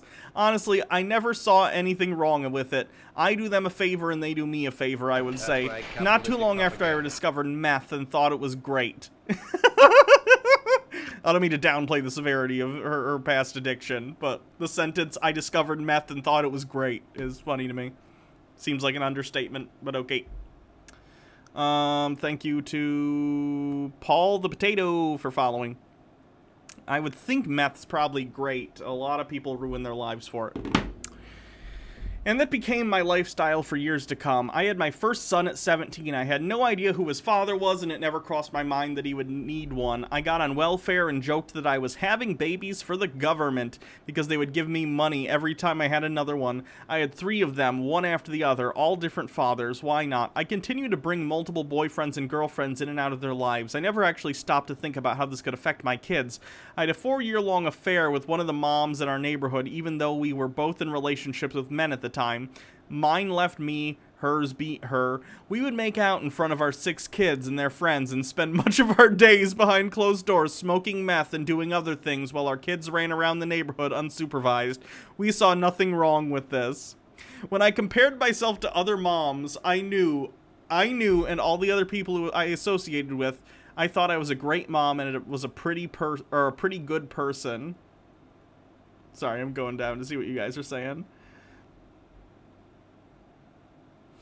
You're just potato on YouTube. Okay. I later compared myself to those bad moms who didn't show up for the foster home visitations like I did, and I thought I was Mom of the Year when I actually got them back. I eventually met another guy and had another baby, and we set off on a crime spree like they're Bonnie and Clyde. We were both high-functioning and smart meth addicts. No comment. So we devised a plan to rip off Walmart and Home Depot, and we supported our whole family this way for 8 years. Hey, we were living pretty large. After using meth for 16 years, that's a long meth run. I think most people burn out before that and like get you know, they die is what I'm trying to get at. I actually started to think that maybe it wasn't such a good idea anymore, that maybe it was hurting my health, and meth mouth is a bitch. Here is a tip. If you are writing a bio in your Amazon page and you are a children's book author, don't put the word bitch in your bio.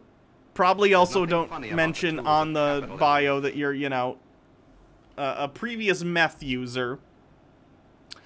Dr. Gamble, this bio is basically conservative, a series of unfortunate events, not saying that what happened to her, it can't happen, but it also just so crazily sad with the moral that right is good and drugs are bad. Yeah.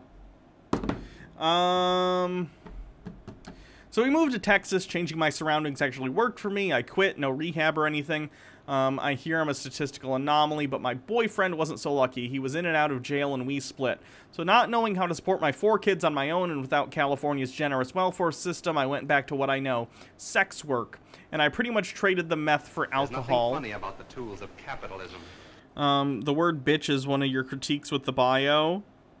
Considering it's like a children's book author, yeah. Like, I don't know.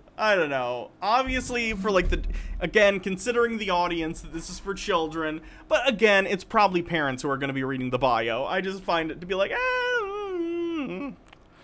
I feel like a lot of conservative parents wouldn't be thrilled that their kid might learn the word bitch through this. I like that she also admits that because she doesn't have access to a welfare system that can help her out, it made her resort to sex work. But she's a conservative. The system failed her in Texas because she couldn't get help, and it made her return to sex work. And I pretty much traded meth for alcohol. By this time, my older kids were becoming teenagers. My oldest son escaped to the military. My daughters went wild, and I became the cool mom. You know that one. They're gonna do it anyway, so they might as well do it at home where it's safe. I would even throw them parties and supply to them alcohol to them and all their friends. I got a scene haircut, a bunch of tattoos, and started shopping at Hot Topic. Oh no! Not Hot Topic! The boys thought I was a MILF.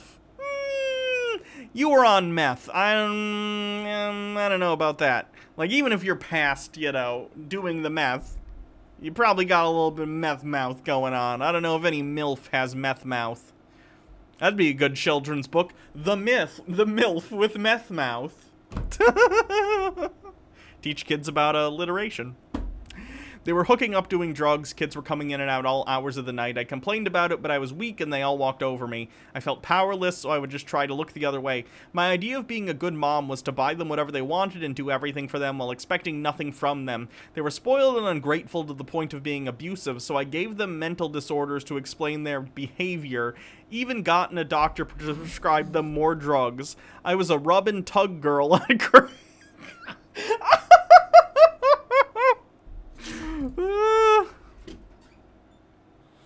I was a rub and tug girl on Craigslist, and I made good money. We had a beautiful house, car, clothes. My daughter always told me they wanted to do what I did when they turned 18. I saw nothing wrong with that.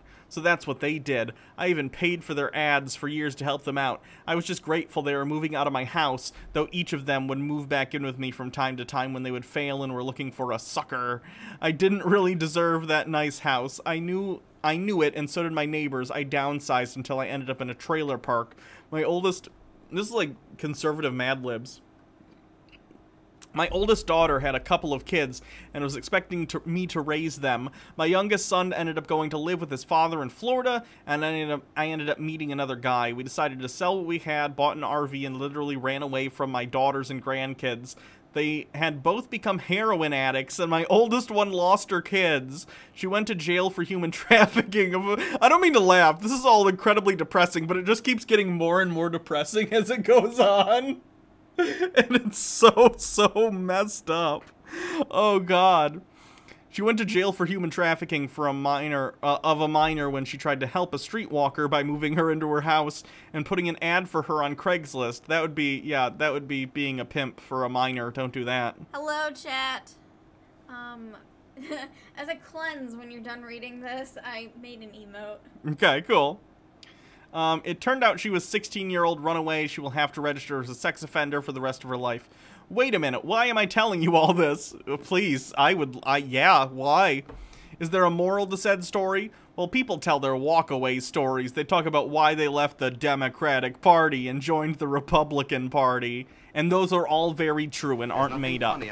This is kind of like that, but I had no interest in politics. I didn't even know the difference between the two. But still, I was about as far left as you can get. I kind of doubt it. Does she not realize... Okay, so she made, like, a living, or at least got by doing sex work. Yeah, hold on. Windshanter with 10 bits.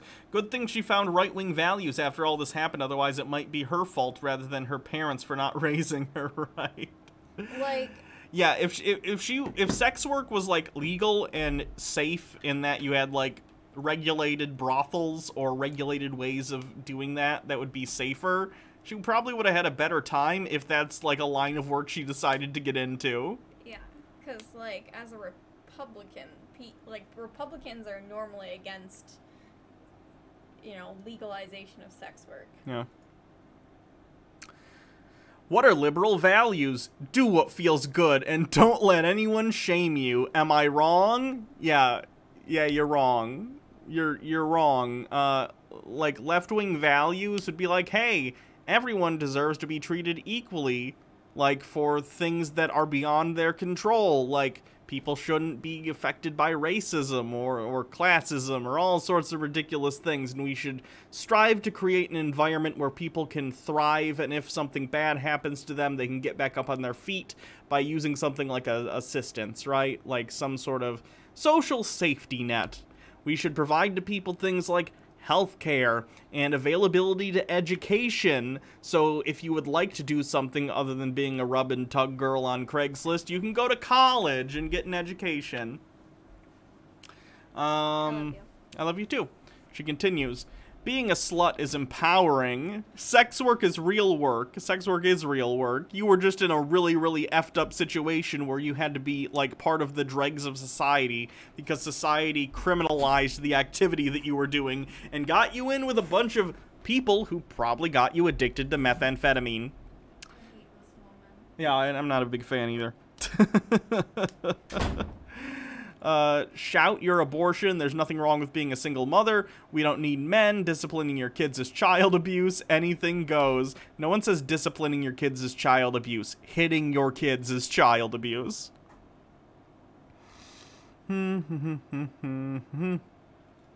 Anything goes, so let your freak flag fly. I mean, pretty much. That's, I mean, look, I mean, I have no problem with the way that you are, like, dressed at all. But, like, how can you be making fun of let your freak flag fly and this is what you're dressing like? Like, it's great. I'm glad you found something that works for you in terms of how you want to look. But, like, it's weird that you're criticizing, you know, letting your freak flag fly when you also have a pretty alternative look. Shooting up in the streets is acceptable because everyone is acceptable. No. The most I hear from people on the left in terms of allowing people to shoot up is getting things like, I forget which country has them, but they have like heroin hotels, which is basically a clean, safe environment for if you are addicted to some drug like meth or heroin or whatever.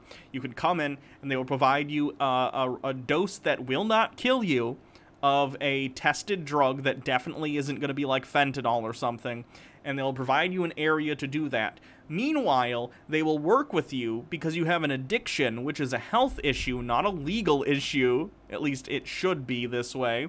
In this country it is. They work with you to try and get you off the drug in a safe way and in a non... how do I put this? Without putting you in jail and ruining your life, basically. So that kind of thing is good, yes. These are all things I would have wholeheartedly agreed with. You could have easily convinced me that conservative values were akin to fascism and white supremacy. Not that I cared about things that didn't directly affect me at the moment. Okay, then you weren't left, were you?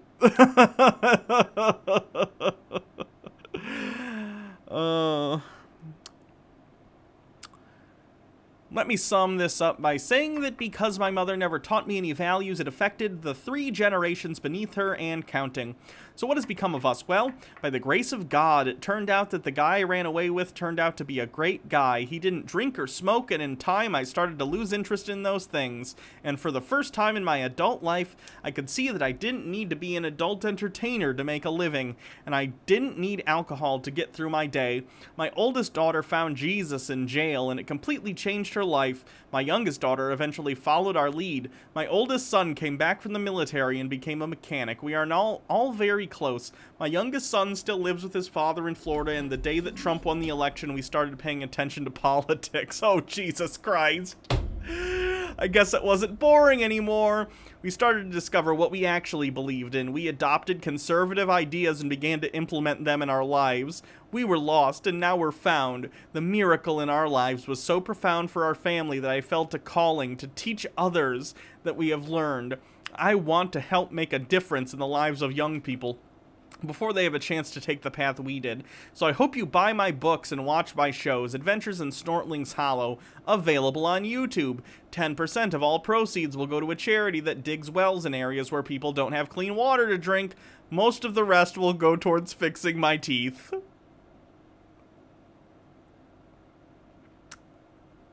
That tracks.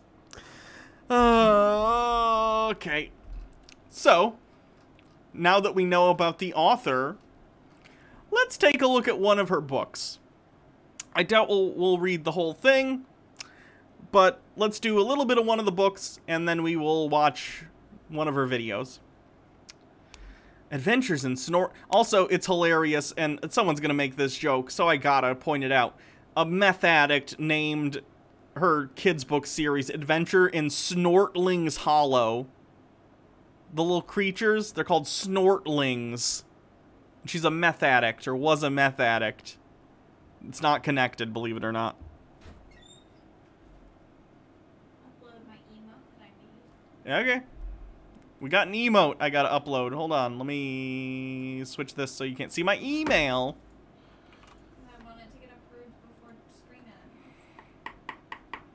me how you think it looks.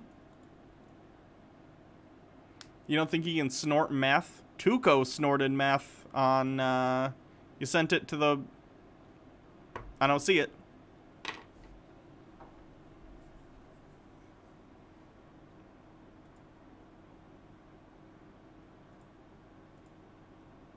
Tuco snorted meth in Breaking Bad.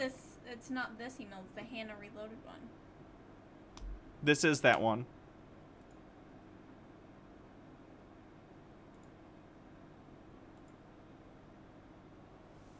It might just take a while. It might have gone in your spam.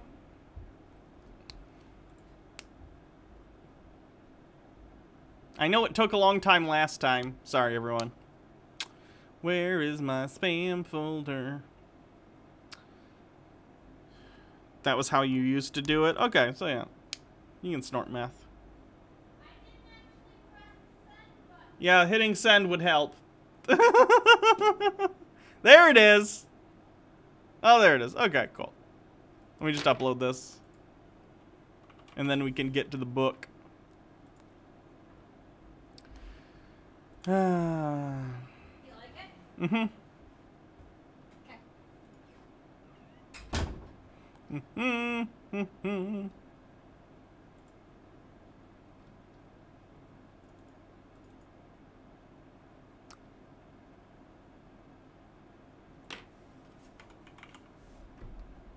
There we go. Hopefully that'll be live sometime soon, the new emote. Now let me get back to the thing that I was talking about. Sorry, people on YouTube who are watching this after the fact. Anyway, so here are the books. Adventures in Snortling's Hollow presents Luna and the Sheeling Warriors. Adventures in Snortling's Hollow presents Luna and the Uninvited Newlings. Adventures in Snortling's Hollow, which is just the first one. Adventures in Snortling's Hollow presents Luna and the Big Day. Adventures in Snortling's Hollow presents Luna and the Silencers. Adventures in Snortling's Hollow presents Luna and the Snowflakes. Adventures in Snortling's Hollow presents Luna and the Land of the Free. Adventures in Snortling's Hollow presents Luna and the Defenders. Adventures in Snortling's Hollow presents Luna and the Changelings. Adventures in Snortling's Hollow presents Luna and the Pretenders. Which one should we read? Which one should we read?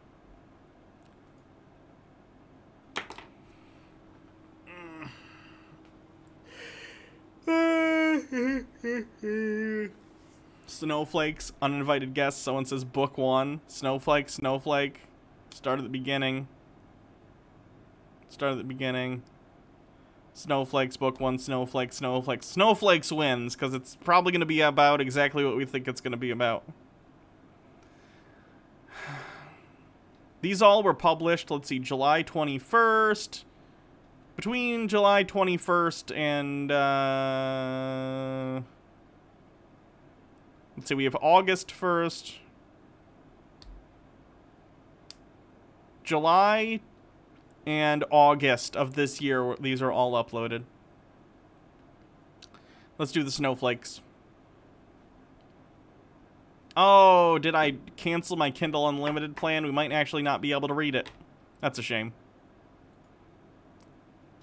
Funny about the tools of For capitalism. cleanse later, since you looked at that nuclear map recently, there's a very nice video on the subject. Okay.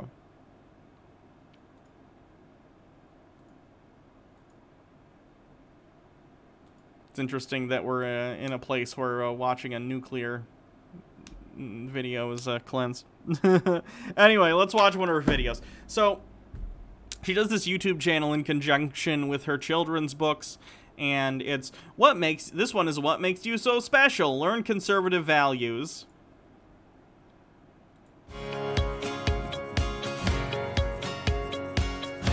Now, bear in mind, this show is meant for ages 13 and up. And I think she fundamentally misunderstands the age group that this kind of puppeteering appeals to.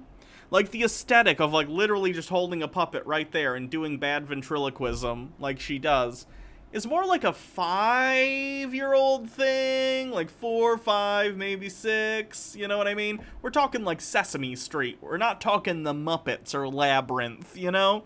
But this is supposed to be for 13-year-olds. I feel like most 13-year-olds would laugh at this.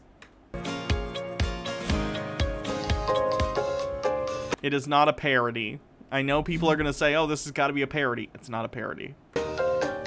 It's a beautiful day in Snortling's Hollow. You could learn a little something. Would you like to follow? They're pulling you left, but you might want to go right. Let's take a little trip and it could shed some light. If you don't agree with our point of view, you don't have to make a big to-do. Just watch another video stopping you. We're not trying to tell you what to do. This episode is brought to you by Adventures in Snortling's Hollow, the book series. Available on Amazon, link in the description below.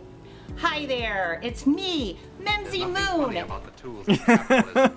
A nuclear blast would be a cleanse right now.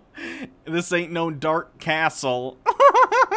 Your favorite host with a conservative show for people 13 and up. And I'm Nothing Hyper. funny about the tools of capitalism. Look, I probably shouldn't criticize someone who, like, I can't puppeteer, and I can't throw my voice. It's a skill set I don't have. Unfortunately, I can say the same about this woman. Hi, kids! I'm definitely not moving my mouth! Haha! Your favorite non-conservative co-host who is a monster. So they are conservative. And we are here to teach. I need to get one of those stream boxes so I can just have a rim shot sound effect ready for when I make bad jokes. Teach you values and lessons from a conservative point of view. I'm not. Okay. This is going to literally be the most pure example of a straw man, because the puppet's supposed to not be conservative, but she's conservative. According to her, she only got interested in politics after Donald Trump won the election, which is so bizarre. She's like an adult woman in her 30s, and she's like, I'm only interested in politics now that Donald Trump's president. And she's probably going to make really bad arguments and then have the puppet make really, really straw-man-y left-wing arguments, and she'd be like, but no, don't you love freedom? Hooray! Just me then. I'm here to keep her in check so she doesn't go all crazy right-wing radical on you. It's not easy though. Yikes. If you say so, Piper. So you're on time for a change. I appreciate that. Don't get used to it. I'm a free spirit. I'm like the wind. I have. Oh, God! What made her decide to make this a puppet show? 13-year-olds don't want to watch a puppet. It would be like... You guys know about Lamb Chop?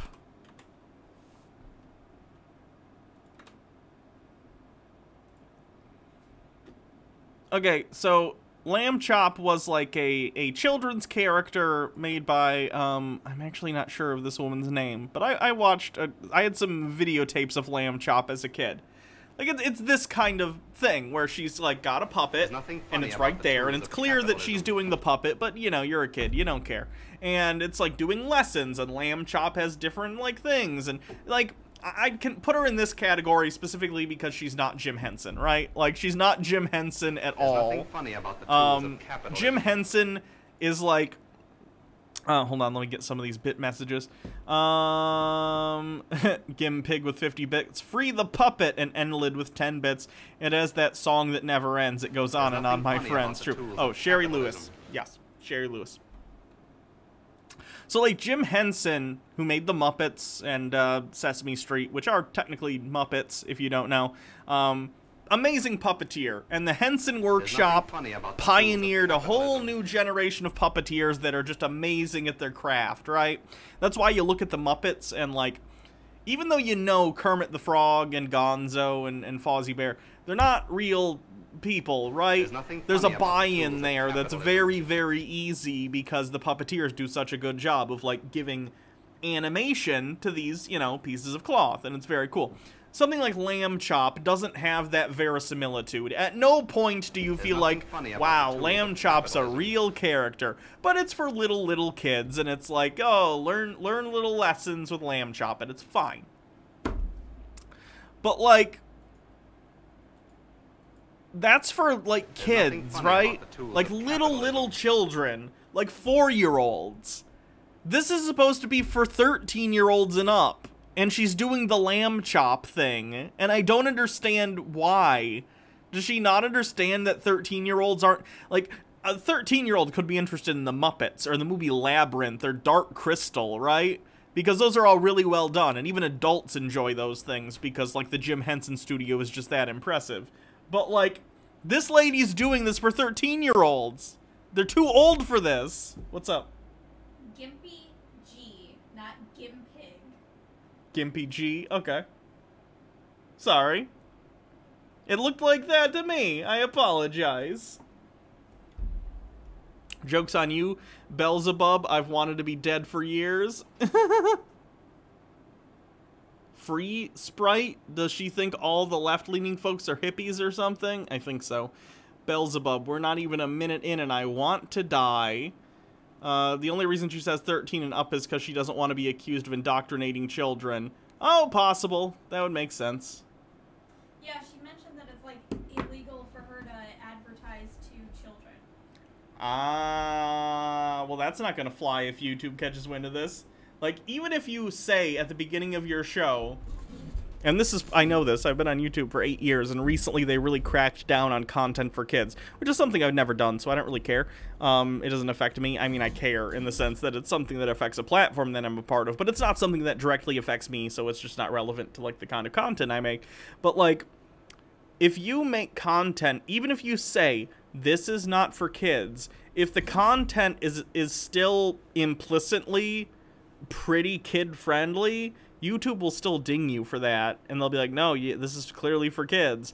The animation people were having problems with this, because YouTube was basically blanketly saying, well, you make animation's for children, which is like a thing that's in the West. The West, a lot of people see cartoons as like, only little kids watch cartoons. So she could definitely get dinged for this. She meant literal advertising, like her Google ads for her videos, that she would, like, she was advertising her videos, like Abby Shapiro. Okay. Yeah. That's hilarious. So people constantly are saying, like, oh, how is this for 13 and up in the comments? And she always, like, responds, like, you know, people are gonna like whatever they like, and blah, blah, blah. Stellar Sea Cow, a friend of mine makes content for adults but reviewed some children's music and got dinged. Yeah. Yeah. That'll happen. Haven't seen you at home all day. What have you been up to? Oh, I just got back from my Monster Rights Rally. Ooh, Monster Rights Rally. Now monsters need to fight for their rights too? Oh.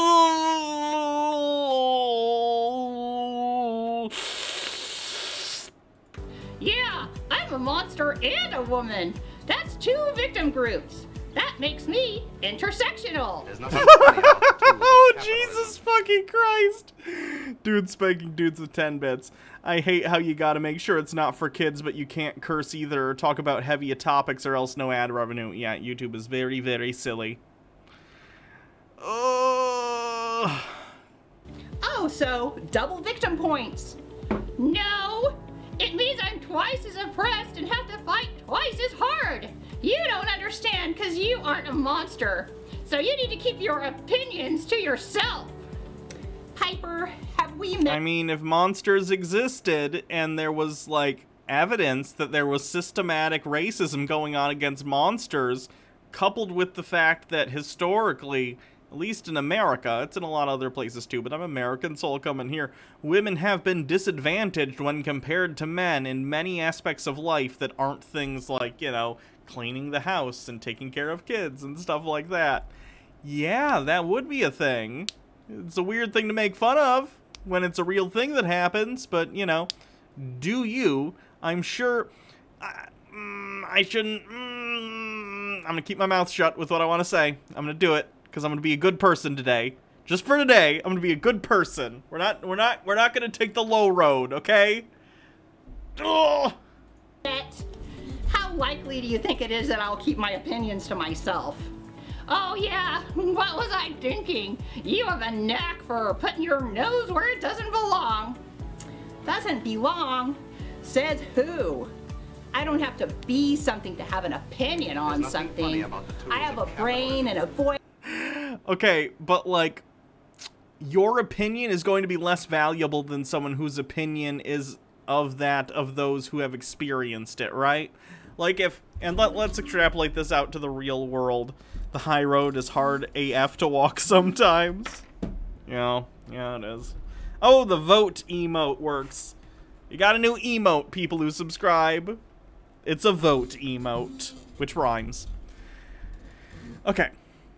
So if you're a white person, and a person of color is like, hey, by the way, did you know that people who are the skin color that I am get mistreated by the police? And I know this through not only my personal experiences, but the experiences of my friends and family. And also look at this video of like a black person getting beat up by the cops or being murdered by the cops, and look at this other video, and look at this other video, and look at this other video, and look at this other video, and you as a white person go, nah, I don't think that's an issue. Yeah, your opinion is an uninformed one and therefore doesn't really have a place in the conversation, right? Cool. Glad we cleared that up. Windchanter, I'll take it for you. Oh no, I don't want to repeat mean things about her. Fine. Windchanter with 10 bits says, I'll take it for you. Her marriage is probably terrible, and from her bio it sounds like she gets most of her opinions from her husband. Quite possibly. It's possible. And whoever doesn't want to listen doesn't have to. And what about you? I seem to recall that you and your pink kitty hat club have some pretty strong opinions about men when you're not. This is literally her just like doing surface level like Fox News viewer commentary on straw like men ideas of what liberals or left-wingers are, and her like putting it in a weird puppet context, like instead of like feminists hate men, which by the way, no we don't, but she's like, feminists hate men, but she like flowers it up in like a weird kitty way where she's like, you and your pink hat people really say mean things about men, don't you, puppet? We sure do. Can we give Fox her own kid? Can we give Fox her own kids show, please? Oh God. Not men yourselves. Well, that's different. Well, no, it's not. When you say something is okay for some people but not okay for others, that's called a double standard, and I ain't trying to hear it. And I ain't trying to hear it. Cool. Dr. Gamble with 10 bits. Hannah, I'll have you know I have the word doctor in front of my name, and that means I know all about the doctory things. Yeah, I think that's how it works. Oh, yeah? Well, what? Well, I oughta... Piper! What? Are you getting angry with me? Yeah! She's literally creating like a fake straw man lefty to get mad at her, so she seems like the reasonable one in the argument. But it's her arguing with herself. I don't want to fight. I want to say so many things that I'm with you, Piper. I care about you, and I hate it when you turn yourself into a victim. You are so much more than that. What the heck do you mean, turn yourself into a victim? It's not my fault I'm a monster. Everyone knows that monsters are oppressed. Well, I don't agree, and I know plenty of monsters and people from other so-called oppressed groups that don't agree either. Haha, I have people like, haha, very reasonable and not at all shill Jesse Lee Peterson and Candace Owens. Clearly, these two individuals, above literally millions of other people with different lived experiences who aren't wealthy, these two agree with me, though. So, I'm gonna go with them. There's nothing Are funny you about the trying to rules of say that capitalism. you're Gimpy G, I have a 100-bit bet that this puppet wins the debate. no such thing as Oh yes, and Kanye West. bigotry and racism in this world? No, there is some of that here and there.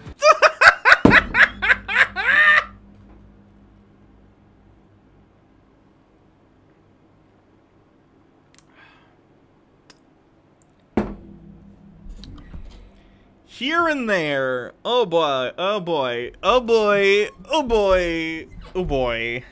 There's nothing funny about the tools of capitalism. I don't know if the centuries of enslavement would count as here and there.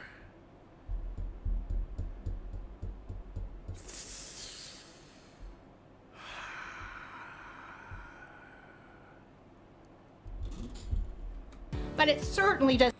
MMO addicted. I'd like this puppet as president more than Trump or my own prime minister. Doesn't just come from one race. Bigots exist from across the color spectrum. A black person calling me whitey or cracker is clearly the same thing as hundreds of years of slavery and then Jim Crow and segregation and redlining and making sure that they didn't get jobs at the same rates as white people and the war on drugs. But you called me whitey and it made me sad, so these things are equivalent. And it certainly isn't everywhere you look like some people would have you believe. We can't go around expecting to be able to control everyone's thoughts, so why let it affect you? Standing in Nazi Germany in the 1930s, Nazis on a street corner screaming about, you know, ethnic groups that they want to get rid of. This lady comes up with her puppet, and there's like some Jewish people standing by going like, we should do something, this is bad! She walks up with her puppet. Now don't you worry, guys!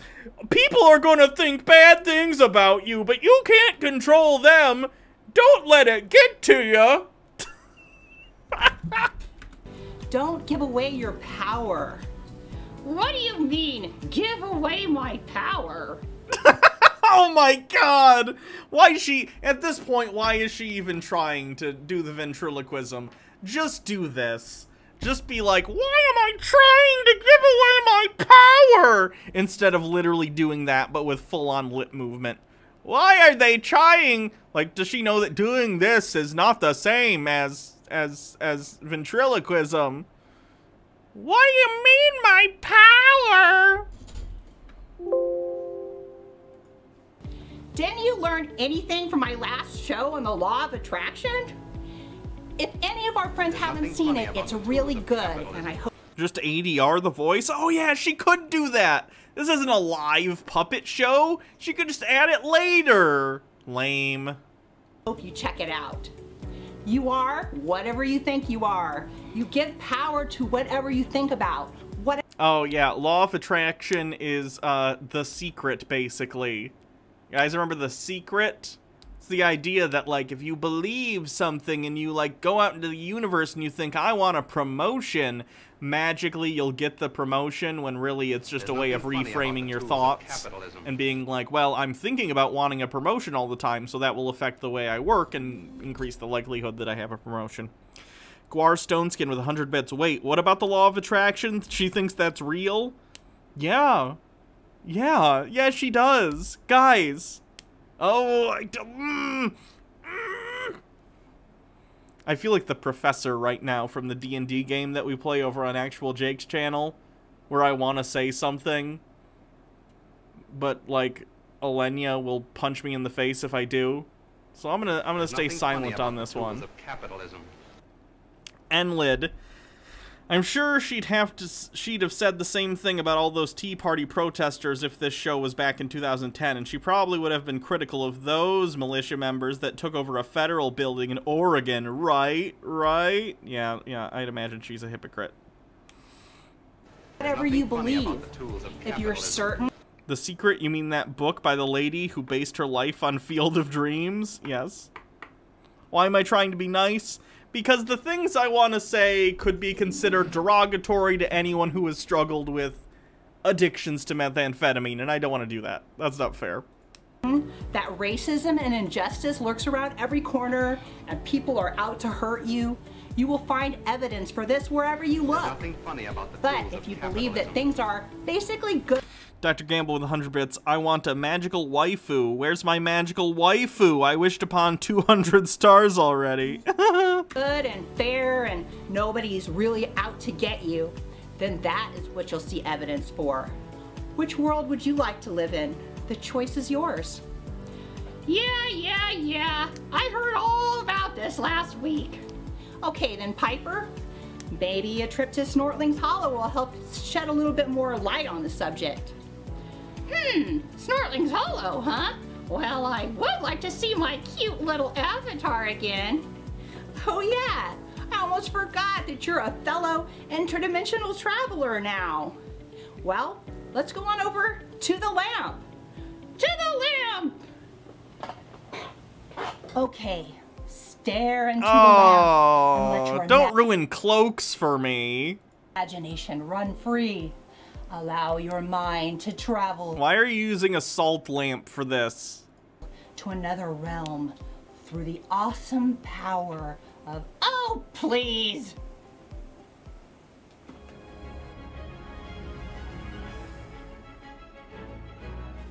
So, there we are in front of the Beaver Clan Gazette, and we see Luna and Georgie there. No, Georgie isn't there. It's his day off. What a... This is what all the books are too, by the way. She does a little and the model, by the way, she should stick with the model stuff because it's very cute. Like, she makes these little doll houses and with little doll furniture and puts stuff on the walls. It's all very adorable. She should definitely stick to that. Like, that's totally great. But the books are just like, she does, you know, instead of illustrations, she basically has photographs that she poses, you know, the different characters on these little sets she makes. Why don't you just let me tell the story? You can just stand there and look cute. I can do that. So, after exchanging greetings, Luna tells me that she's off to cover a protest that's going on in front of the college. Did you say protest? Now you're talking my language. Let's go see what this is all about. Well, I'm glad you're so enthusiastic. But let's let Luna lead the way. Well, says Luna, I sure am glad that you and your friend Piper were able to come today. It's nice having partners, especially since it's Georgie's day off. So, do you have an idea what this protest is all about, I asked? Sure. The leaders of the college are in there having a meeting on whether or not they should have something called affirmative action, Luna told me. I'm just here to interview beings on both sides of the argument for a balanced story for my paper. Well, I see my Nothing people. funny about the tools They're of the ones capitalism. carrying the no hateling signs. MMO Addicted, imagine this with a refugee jail with little kids in cages and how she'd narrate that. Can we go interview them first? Sure, said Luna. I'm anxious to hear from both sides, I said. I'll follow you two. So can you tell me why you're here today, asked Luna. Of course. They all have all the liberal trolls. This is a work of art, by the way. All the liberal trolls have angry faces and really, really red eyes. I can tell you why I'm here, says one being. I'm here because I want to support diversity. We need to level the playing field for all beings. Yeah, says another. Weebling privilege has funny kept about other the types tools of of beings capitalism. down for far too long. Look, I don't know the politics of this troll world, but, like, I'm guessing the implication that this is supposed to be one-to-one to our reality means that at some point one race of these trolls enslaved another race of these trolls. And then there was a troll civil war. And then troll Abraham Lincoln got shot in the head before Reconstruction. And then troll Jim Crow made a bunch of trolls do troll minstrel shows. And there was troll segregation. And troll Martin Luther King Jr. said, "I have a dream," and then he got shot by the troll FBI.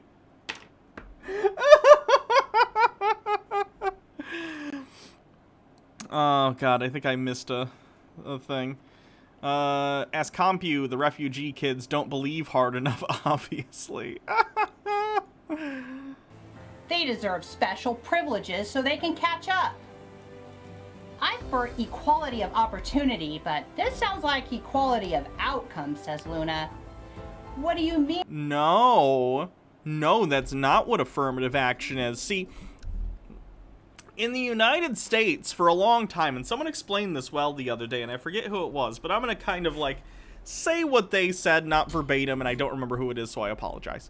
But basically, most of the history of the United States involves affirmative action for straight, white, landowning men. And what I mean by that is, I'm sure with the proper, like, opportunity, there were many, like, non-white, non-men people throughout American history that if they'd been given the opportunity could have excelled in various fields. But straight white dudes all got together and decided, we have all the power, so we're going to enact basically what is affirmative action for straight white men. And we're not going to let anyone who isn't a straight white man into our industry.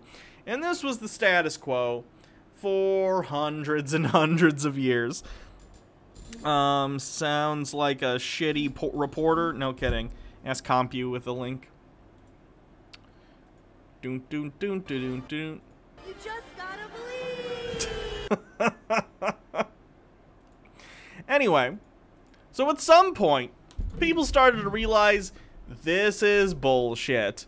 We had rights movements from both first-wave feminism and suffrage and second-wave feminism, and then we also had all the civil rights stuff that happened, and we looked at the system and said, wow, there's basically only straight white men in every field in the country. We should probably enact some policies to start things moving in such a way as to make it more representative of the total population. Because right now we have an overrepresentation of straight white men that they have artificially created. And then when this happened and people were like, oh, we should do like affirmative action, but in such a way as to make sure that like it's not homogenous, a bunch of straight white men went, only we can do the affirmative action for straight white men. You can't do it in response. And they freak the fuck out about it. And it's hilarious. But it's also depressing. So here we are. There's nothing funny about the tools of capitalism. Winchanter with 10 bits. Okay, this is worse than Channel Awesome. This is my limit hand, and you found it. By special privileges. We need to lower the test score requirements for certain types of beings so they have an easier time getting into college. What types are you talking about, I asked. Like people with learning disabilities? No, she exclaimed. I'm talking about the poor snoglings and maybe even squinklings too. Yeah, diversity and fairness for all. Fairness, says another. He seems upset by their answers, so he must be from the other side. How fair is it to the beings that worked hard to get the high test score, only to have their spot given to someone who didn't earn it? How fair was it for, I don't know the names of the different races of trolls here. I really don't know the names of the different ones. How fair is it that someone, let's say who's part of a minority community, was not given any breaks in life, and they went to a schooling system that was broken because the schooling system is funded by property taxes. They weren't taught well by their teachers and possibly had an effed up home life due to socioeconomic factors beyond their control. and therefore they might score lower on an entrance test. Like, that's the point. The point of something like affirmative action, in terms of, like, getting people into college, is like, wow, they were already disadvantaged, but they did pretty well, although probably not quite as much as this person who more likely, statistically, had more advantages in their life, so we're gonna give this person the opportunity, right? And if you don't like this stuff, that's fine. Then what you need to do is to advocate for education for everyone, as it stands right now, because we have private colleges and even public colleges that cost a lot of money to attend. We end up in a situation where you have these, like, things where people, like, don't get to go to college for one reason or another. How about we all, and I'm in favor of, like, doing, like, affirmative action stuff in the system we have now, but I would much prefer if we were in a system where everybody can get an education, and it's all paid for via taxes, because you know what would be great, and you know what I think is good for everyone and for a healthy country? Living in a country full of educated people. I think that sounds good. Yeah, says another. And I find this affirmative action stuff extremely insulting. They think I need special privileges in order to get into college?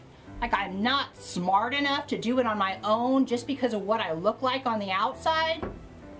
Are they...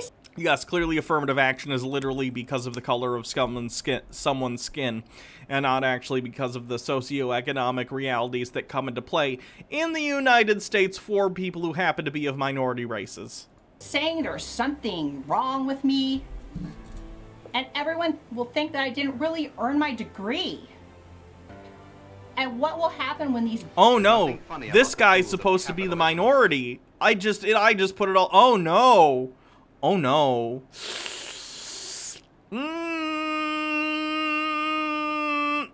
Beings are put in Is she just reading her books, maybe? I don't know. positions that they're not qualified for. Maybe drop out and be stuck in debt, or maybe get jobs they won't do well at. Hateling! Screams someone.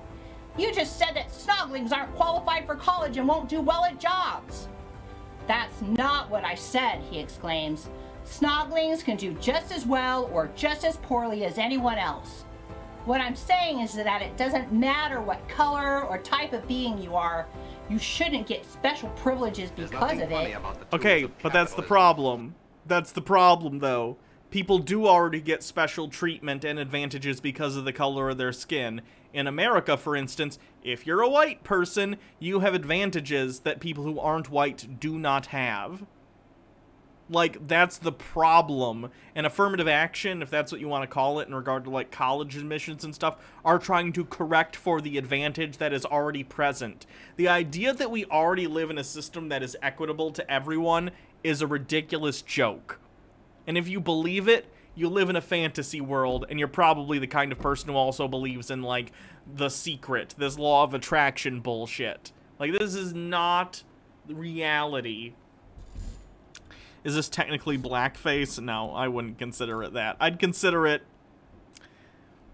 a bad design call on her part. I don't think it was malicious, but I don't know. It doesn't end well for anyone. Okay, Mimsy, I see where this story is going. Time to reel it in. So, the beings who were against affirmative action realized that they were just being mean old hatelings, and they finally decided to check their weebling privilege and let the poor snoglings into their college. So, later on at the park, yeah, they had a picnic and everyone lived happily ever after. Is that about right? Yeah, that's exactly what I was going to say. Enlid with 10 bits. These people want to think everyone starts off in the same playing field. They disregard slavery, Jim Crow, white flight, mass incarceration, affirmative action, are trying to level that playing field. I agree. This has strong... There's nothing funny about the tools of capitalism. MMO addicted, look at this. How many days since 9/11? 69 days. Oh, Jesus. What a meme. This has strong Sonichu vibes to me. I don't know why, but this reminds me in in its construction, in the level of delusion of the creator, in the intricacies that I think they probably have about, like, relationships in this world. Reminds me of Sonichu. Wind Chanter with 30 bits. Does she know that she has created a literal straw man? I don't think she is. How did I know?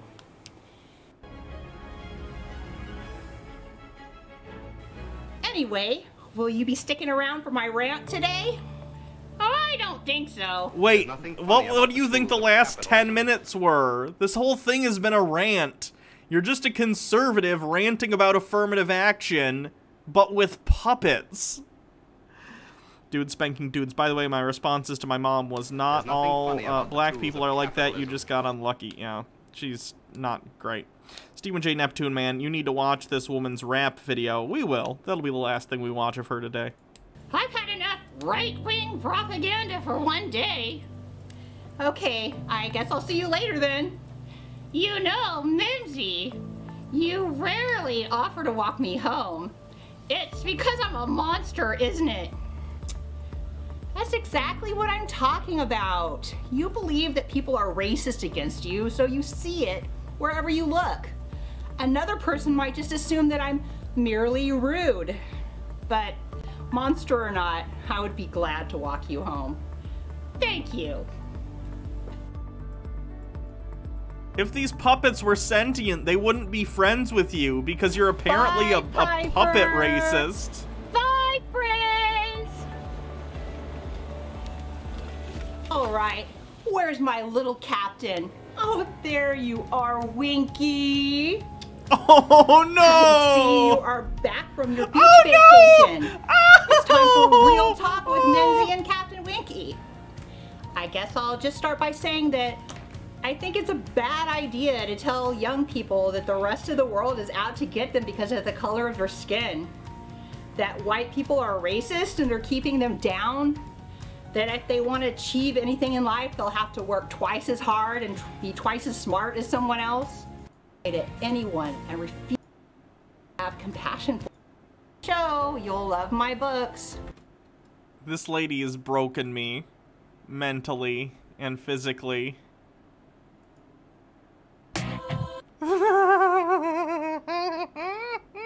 Trigger warning. Views expressed in this video may differ from your own. Discretion is advised.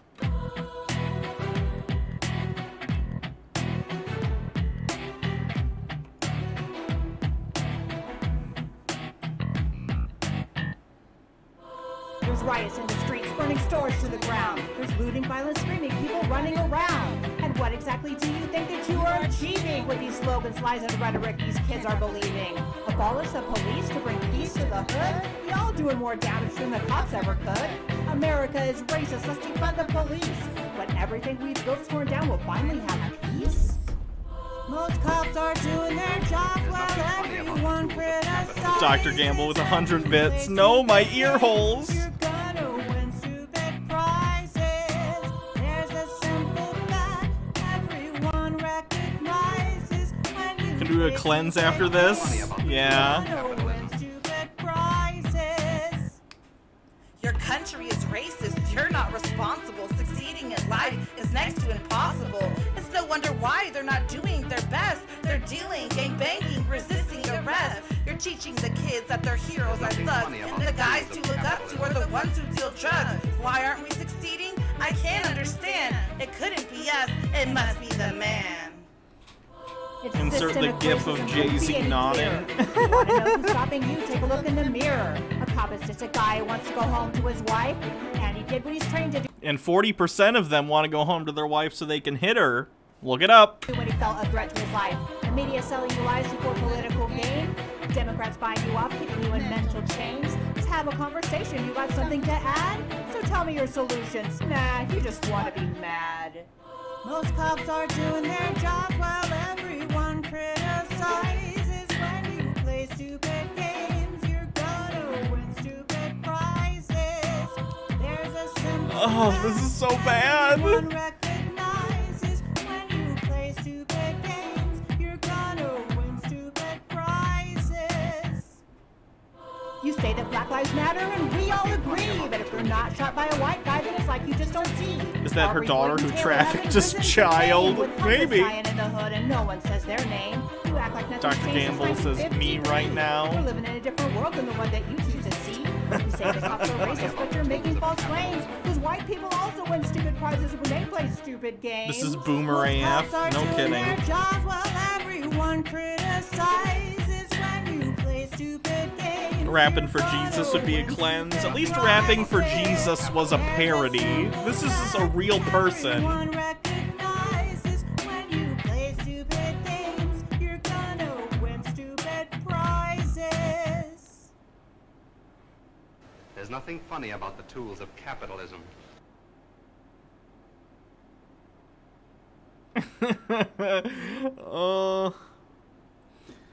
This is nuts. We will keep a close eye on your career, adventures in Snortling's Hollow, Mimsy Moon, or whatever the heck you call yourself. She's only been uploading for a month. For the record, she uploads like 2 videos a week. There's nothing funny about the tools So I of think we're at the capitalism. ground floor on something spectacular. This is something I hope we can follow for years to come.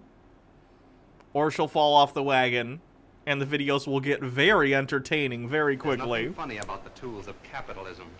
Can't you get a better mic at least? It's so painful. Yeah. There should be a safe word when we watch stuff like that. You're in pain now? Hey. There's nothing I funny about the tools don't of make the capitalism. rules. I just watch the videos that I hand select.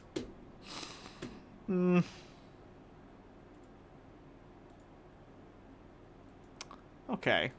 What else There's do nothing we funny about have? the tools of capitalism. In a week she'll be on PragerU. Yeah. Yep. I wish that was just a joke, but you're probably not even wrong. I could see PragerU giving her money and trying There's to get her nothing funny better at about being the a tools of puppeteer. capitalism. This is why we have auto-tune. True. Dudes spanking dudes with cleanse. Okay. We got a bunch of cleanses lined up. Oh wow, the mods in that Minecraft look really nice. There's nothing funny about the tools of capitalism. This is the first cleanse that got sent to me. I'm gonna start a cleanse folder. Just because people send me cleanses all the time. Oh, I already have one. Cool. And I should have them on hand for when we need them instead of asking every time. So here's the first one someone sent me. It's a D&D story. We'll watch this real quick before moving on. My first video would be Dungeons and Dragons, but, well, here we go. Wait, don't just leave just yet. You do not have to know Dungeons and Dragons nothing funny in about order the to tools of appreciate capitalism. the stupidity. Hannah, Her Imperial Now, Highness I've of been playing YouTube Dungeons shit. and Dragons for about 6 to 7 years, and I've never royally messed up like this before. Oh, Dingo, don't beat yourself up. Everybody messes up in D&D. Isn't that kind of like the point of the game? Everybody TPKs their team eventually. I mean, stray fireball gets out of your hand. One of your teammates has something explosive on their back. And boom! New campaign. No, but you don't understand. I TPK'd That's right, capitalistic propaganda. the universe. Just a little bit of background. This was a 3.5 campaign done by my Seven of boyfriend Spades, Felix. thank you for and there were following. about 5 players. At the time, there was only 3 of us, because the other 2 were sick. My character was a level 6 wild mage named Sips. The thing about a wild mage is that they can cast magic, but they have a percentile where their magic can go wild, where it can really mess up everything. You want to cast Create Water? Well, how about snakes? Or you want to cast Light? Well, how about a dire bear? My character's wild magic percentile was determined by how much his curse was grown on him. He had a crocodile hand, and the more that it grew onto him and his skin became more into a crocodile, the higher percentage his wild magic was. That's At the a cool time, he was about character at design. 30% for his magic to just go buck wild. The session started normally like all sessions, where we were trying to get to another town, And this town particularly was in the swamps, and it was called Alchemist Quarry. We're traveling through the swamps, and we constantly have to make reflex saves, because there's friggin' earthquakes every gosh darn minute. We didn't really think much of it, but turns out it's kind of our death. Foreshadowing. We arrived at the town, and this town was really, it was magical as fuck. Everything was magical. All the buildings, all the people, just magic, magic, magic, magic. Since there were only about 3 of us instead of the normal 5, we kind of all looked at each other and went, want to go get drunk? Heck yeah.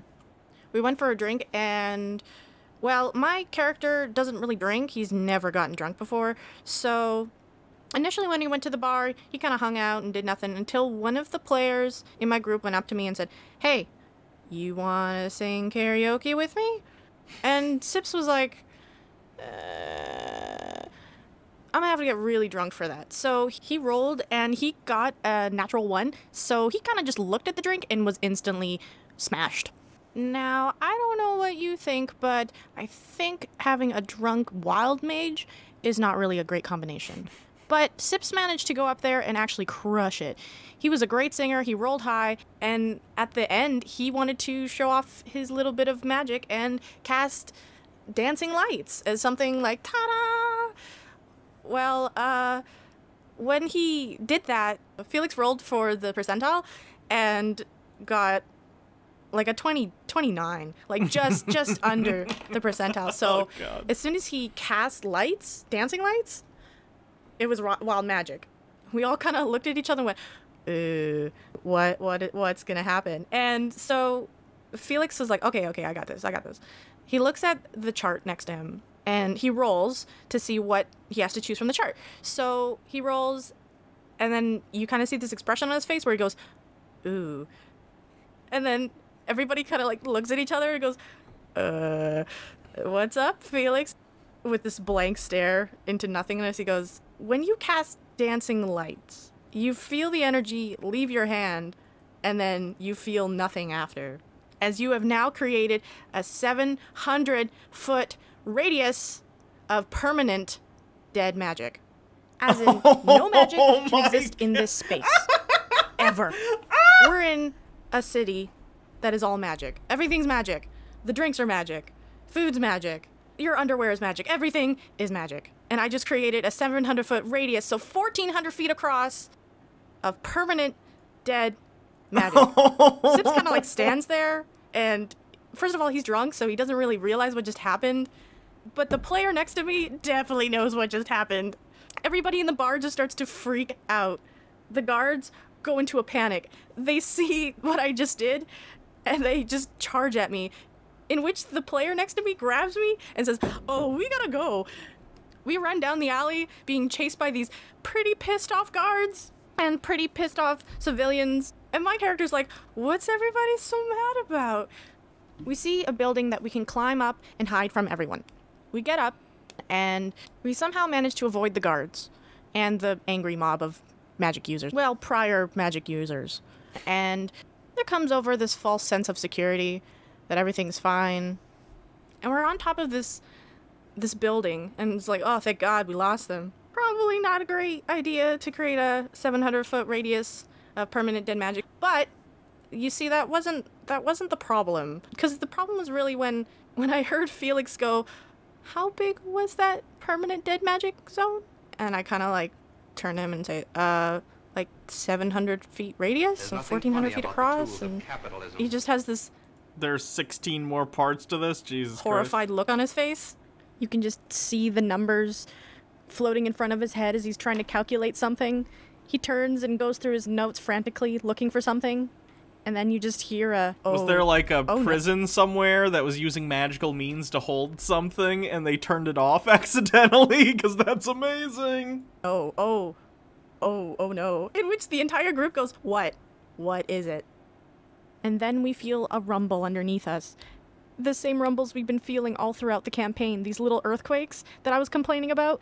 Yeah, so we turn and we see this creature bursting out of the ground and rising up. And you know what it is? For any of you kids at home that may know, it's a mother Tarrasque.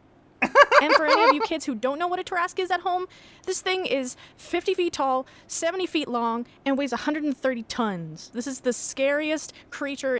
Let me look at Tarrasque 5e. I gotta look at this thing's stat block. Oh, but okay, so its AC is 25. Oh god. Okay, I wonder what level they're at. Like, lower level characters wouldn't even be able to hit this thing. It's got 676 hit points on average. Yikes. Saving throws, intelligence. It's got a 30 strength and 11 dex, a 30 con. Oh no. 3 legendary resistances a day, damage immunities, fire, poisoning, bludgeoning, piercing, and slashing from non-magical attacks. Immune from charm, frightened, paralyzed, or poisoned. Blind sight of 120 feet. Passive perception 10. This is a challenge 30. Oh my god! And there's no magic. Yep. The Tesseract has advantage on saving throws against spells and other magical effects. Reflective Carapace anytime a Tarrasque is targeted by a magic missile spell, a line spell, or a spell that requires a ranged attack to roll on a d6. On a 1 to 5, the Tesseract is unaffected. On a 6, the Tesseract... Tarrasque, that's what it is. Tarrasque, sorry, is unaffected, and the effect is reflected back at the caster through its originated form. Oh no, that sucks. Deals double damage to objects and structures. Plus, oh my god, their claw attack is plus 19 to hit. That means that thing's hitting. Every single time this thing tries to hit you, it is hitting. A plus 19 to hit. That is bananas. 48 plus 10 slashing damage. Okay, that's survivable for sure, depending on your level. But like, that thing's gonna be real hard to take down. Ooh, swallow.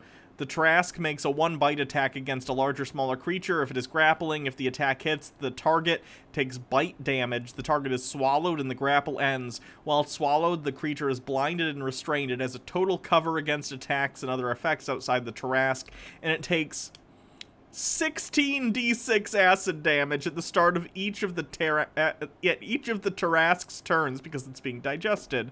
If the Tarrasque takes 60 damage or more on a single turn from a creature inside it, the Tarrasque must succeed on a DC 20 con save, or it will regurgitate all swallowed creatures. That's messed up. They effed up. They really effed up. In D&D, it eats worlds for fun. So let me just read an excerpt from the D&D Wikipedia page on the Tarrasque.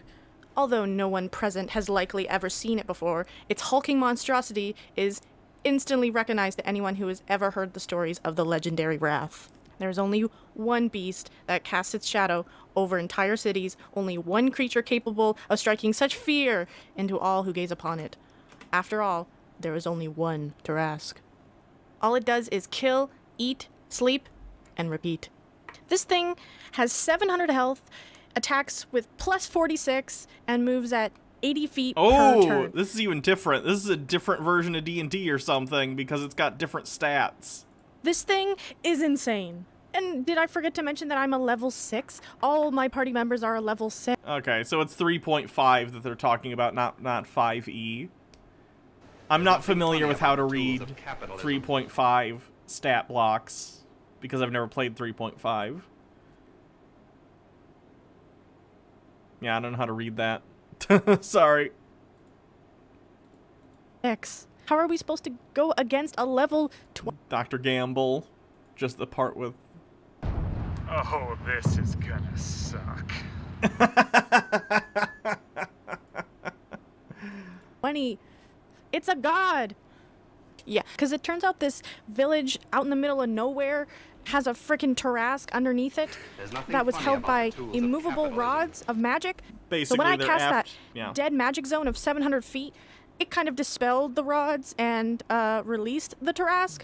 but it wasn't really my fault, because who friggin' keeps a Tarrasque underneath their city? That's like keeping the Antichrist in your closet.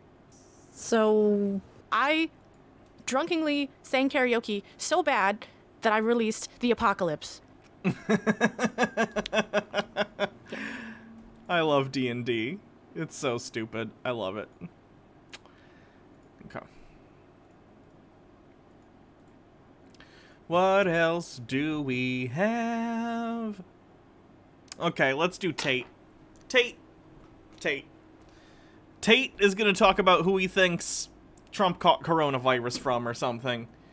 Tate's a moron, so I'm sure this will be interesting, to say the least.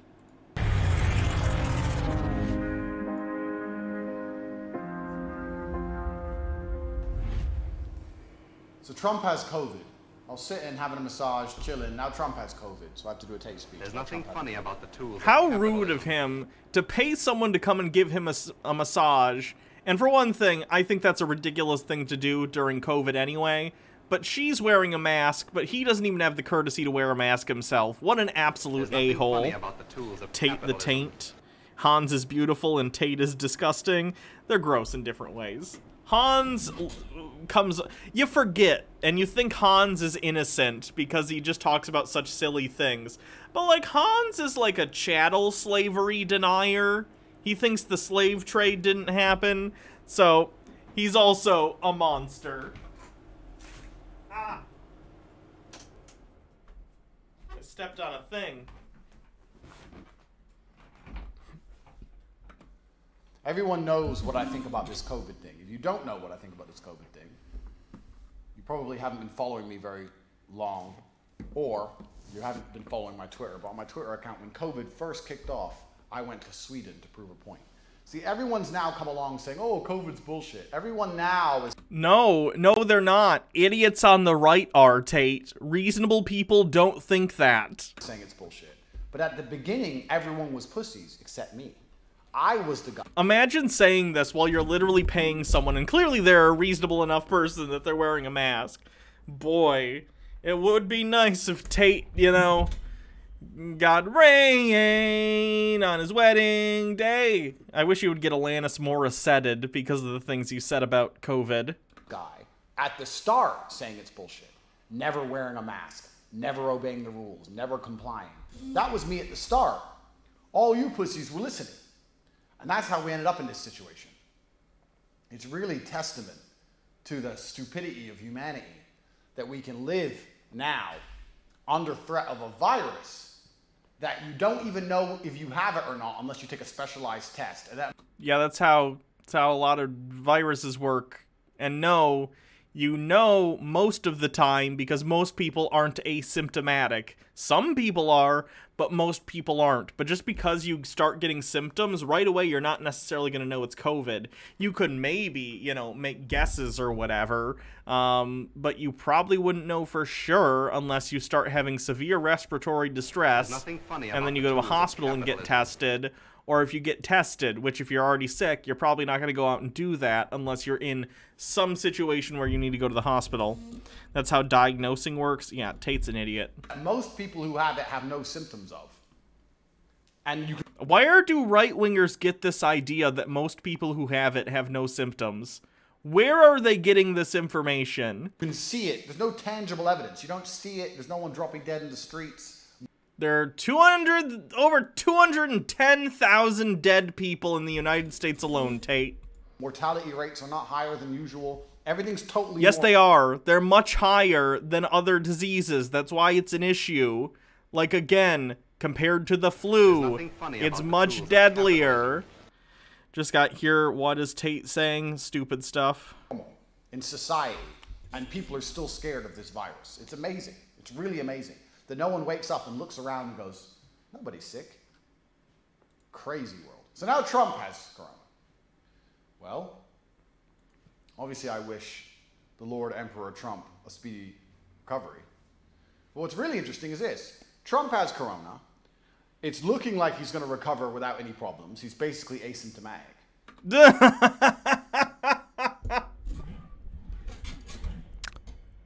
Wrong. He's a 70-something-year-old man. And hey, dipshit, he literally got airlifted to the hospital, went on severe steroids, and then got experimental treatments. He's not asymptomatic. He's still not asymptomatic, and it's been like a week. a high-stress job who does no exercise whatsoever, lives on McDonald's, barely sleeps, traveling all around the world, dealing with the constant bullshit that comes with being a president, and Corona didn't even hurt him. Hard disagree.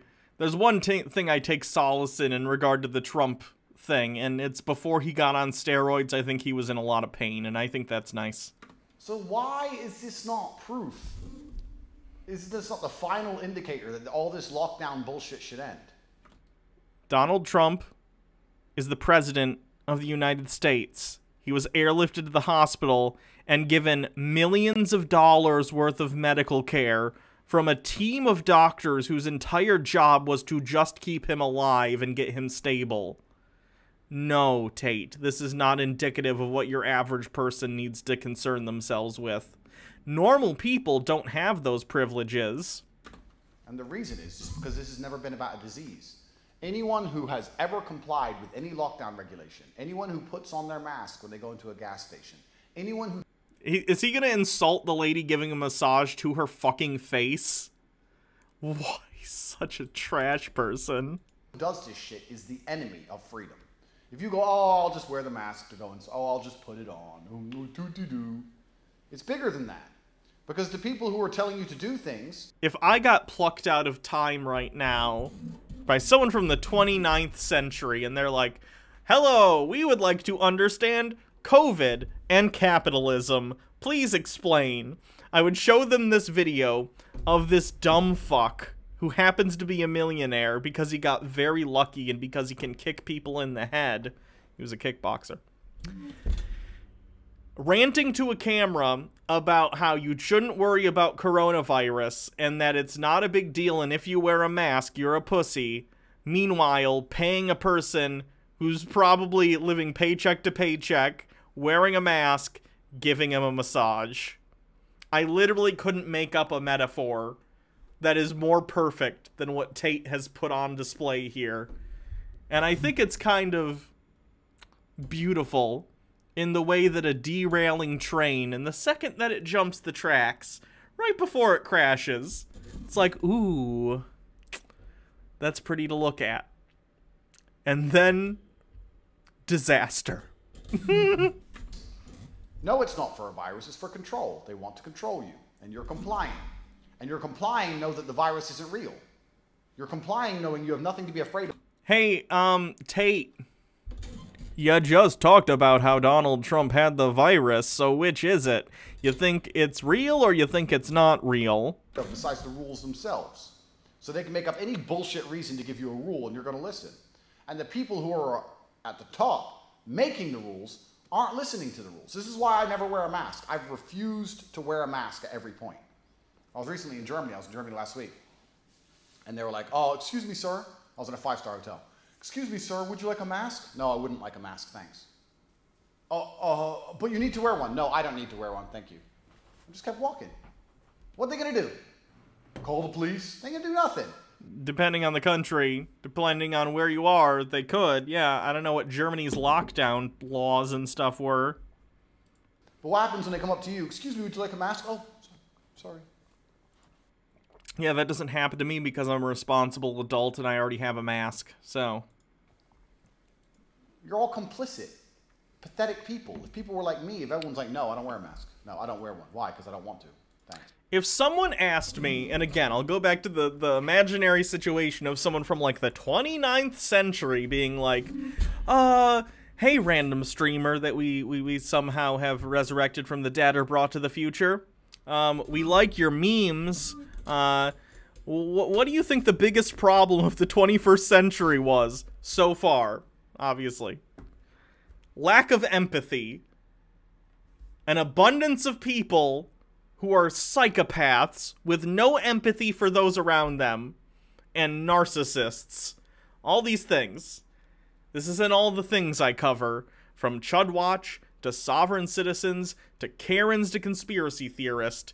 It's a bunch of self-aggrandizing narcissists all circle-jerking themselves into oblivion. There's nothing funny about the tools of capitalism. Espresso Rat, new religion, create the best memes so that you can get revived in the future. I'm in. Bye. Then the whole thing would collapse. But it doesn't collapse because you're all cowards. You're all cowards, all of you. I've never seen in history a government take power from people and then give it back. I've never seen that. And it's not going to happen anytime soon. And if you don't think this virus... Telling you to wear a mask during a pandemic isn't taking power away from you. It's telling you, hey, citizen of country X, you have a responsibility to your fellow citizens to help curb this public health crisis. Please do so. Virus is about really what it's truly There's about. nothing funny about the tools of capitalism. Devious Chilster with 50 bits. America, where individualism has gone way too far, and caring about other people is somehow weak. God, I hate America. Can we just get invaded already by a better country? There's nothing funny about the tools of Unfortunately, the narcissists in charge also are big on military spending, so doubt that's going to happen anytime soon. Unless America literally becomes like New Germany and starts some shit and the rest of the world gangs up on us. Obowan with 100 bits. I want to bet he was in Berlin, the only place in Germany where you won't get fined if you're over 6 years old and or arrested. There's nothing funny about the tools of Querulous Artisan with 100 bits. Rather be a coward than risk killing someone. Oh, are we on a hype train again? Nice. Oh, nice. Hype train. Woo! Can aliens invade us then? Historically, that doesn't tend to work. That doesn't tend to work out too well to the people being visited by advanced beings from another place. Look at the entire history of colonialism for what happens when a more advanced group of individuals meets a less advanced group of individuals. I'd rather not become a colony for Martians. Everything's always been about this. Sexism is not about sexism. It's not about men and women. It's about the rich and the poor. There's nothing funny about the Espresso Rat, thank you for subscribing. Ooh, okay. Espresso Rat, thank you for subscribing with too much drink. Like the hat. Thank you. It's my D&D character hat. Batty Bell, thank you for gifting 10 Tier 1 subs. Dude spanking dudes with 10 bits. This makes me not want to wear a mask, so I get sick and hopefully pass this mortal plane, but I care about my fellow humans, so I wear the mask. I'm glad you wear the mask. There's nothing funny about the tools of capitalism. To rich narcissists, having even the slightest accountability for your own actions is having your freedoms taken away from you. Yeah, it's disgusting. Enlid with 10 bits. Here's a micro example for this dude. In 2013, the government in and around Boston had to instill curfews and have heavily armed police on the streets to capture the Boston terrorists. When the surviving one was taken into custody, they ended these actions. Yeah, that's a good example. There's nothing funny about the tools of capitalism. Are leftist billionaires a myth? There might be liberal billionaires who, like, believe in, like, oh, we should have, you know, equal rights for gay people and stuff. But no, there are no leftist billionaires. If you were a leftist billionaire, you would be the biggest hypocrite on the planet. I don't think that's a thing. There's nothing funny about the tools of capitalism. Race is not about race. It's about the rich and the poor. This virus is about the rich and the poor. It always has been.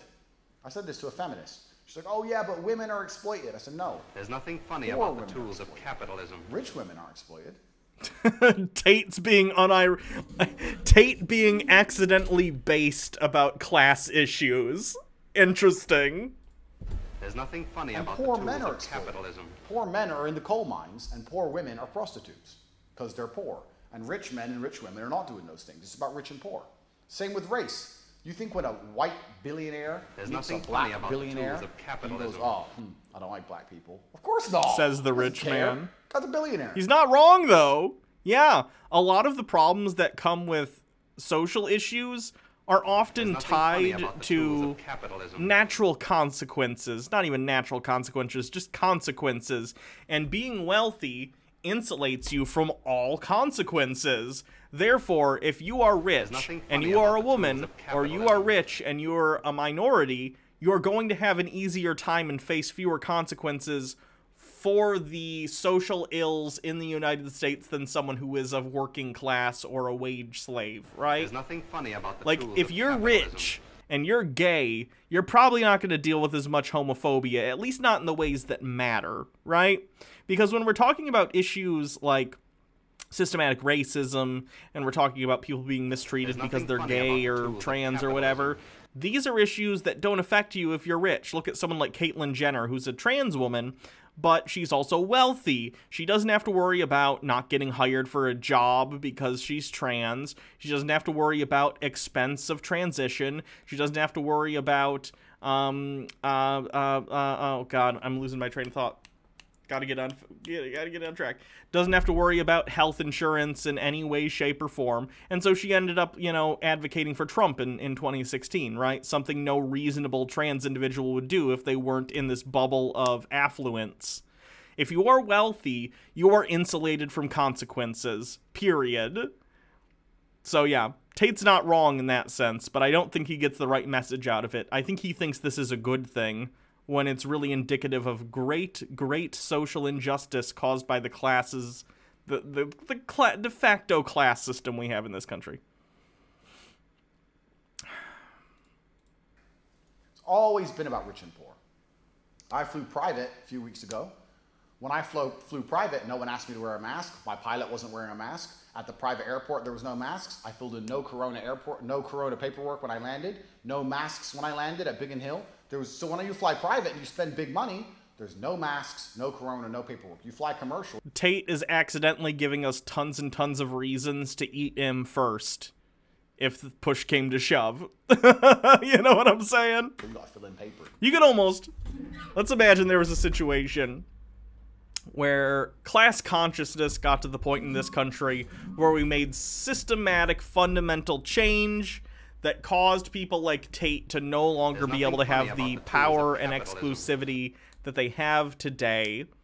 I feel like 50, 60, 70, 100, 1,000 years from now, you could almost show this as an educational film and be like, look at these private sector monarchs that used to exist. Isn't it a good thing we stopped this from happening?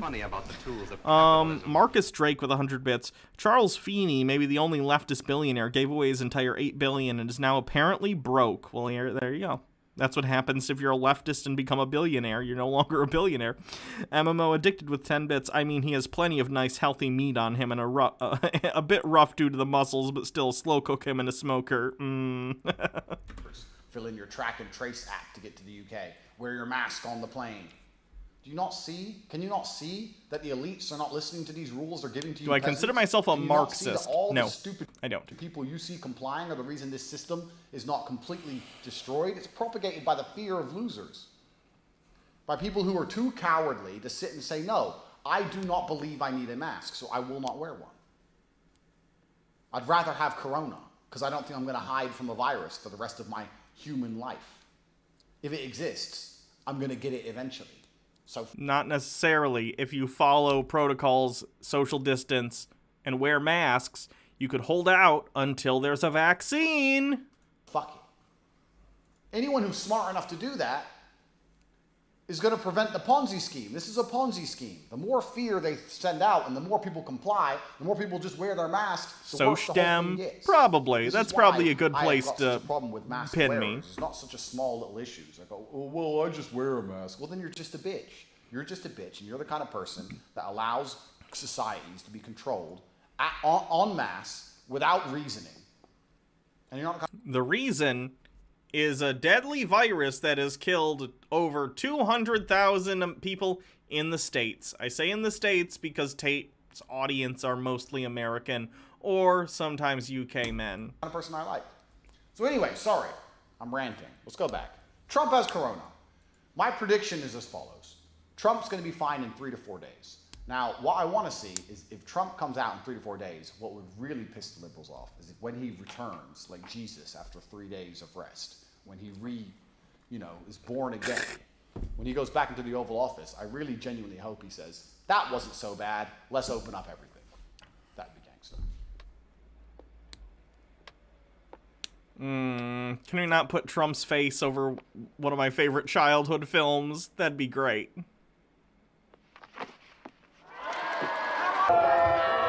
Yikerinos. Oh, they're still using this meme from years ago? Cool. Oh, Tate. The consummate reminder that wealth has absolutely no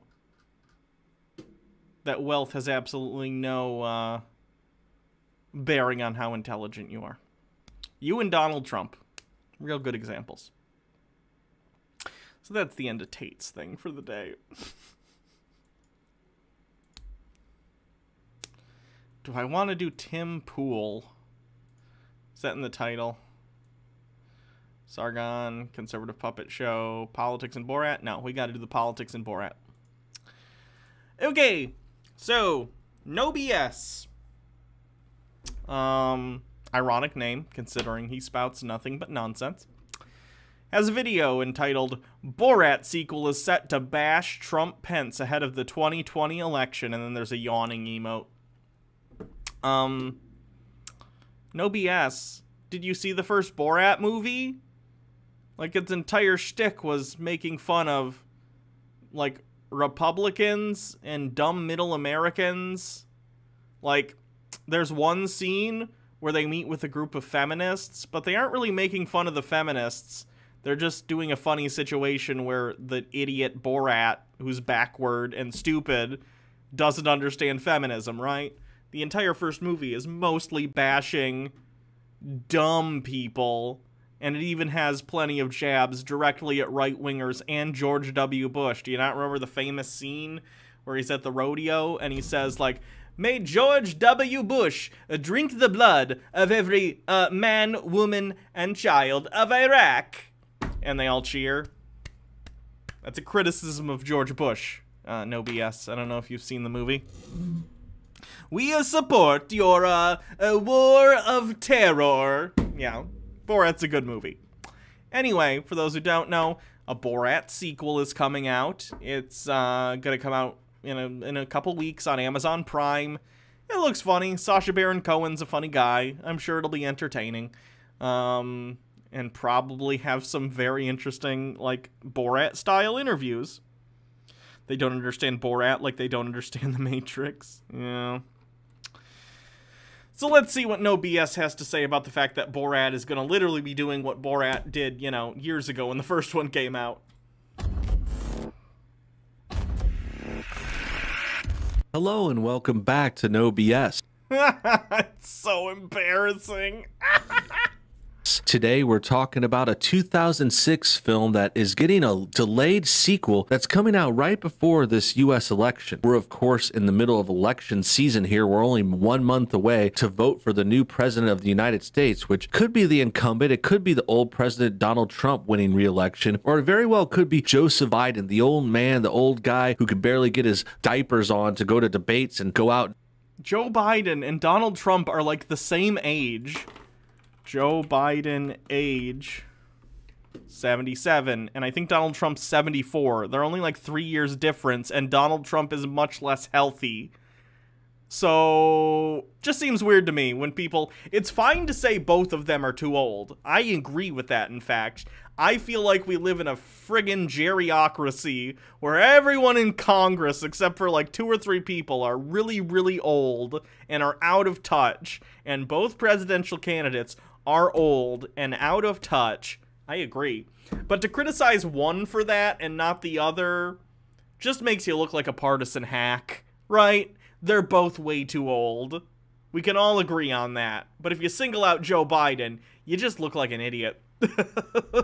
See the people that he wants to vote for him. So we're in the middle of election season, and I found a very interesting article about a new sequel to the famous 2006 film called Borat. Borat, of course, was a famous character played by Sacha Baron Cohen, and people probably remember this movie a lot if you were around and of age back then. I personally remember 2006 because I was in college at this time, and I remember the film premiered at our school early on because they used to premiere movies. They probably still do. They premiere these movies and give them a little demo. I was 12 and I saw the movie. I was probably too young to see it, but I did. I thought it was funny.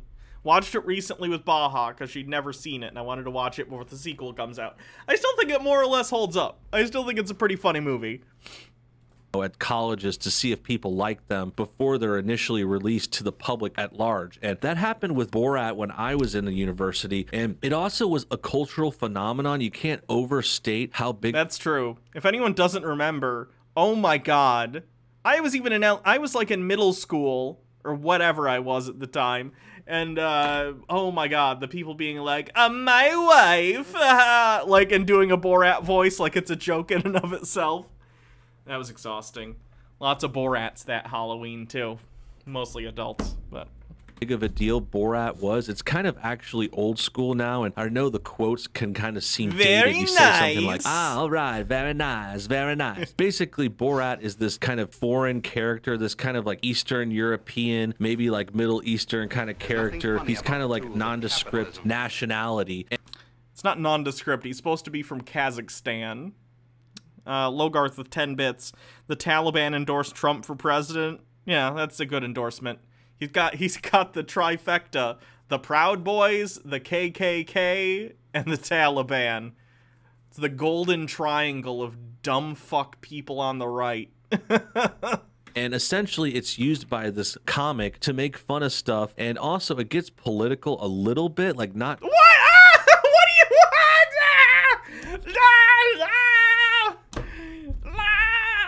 The whole movie is so political. What are you talking about? The whole bit is making fun of dumb Americans. And I'm not saying all Americans are dumb, though I do think many are. It's making fun of dumb Americans who have these ridiculous stereotypes about people from other places in the world, and seeing how ridiculous you can get with this character and have them still believe that this is how you are because you're not American.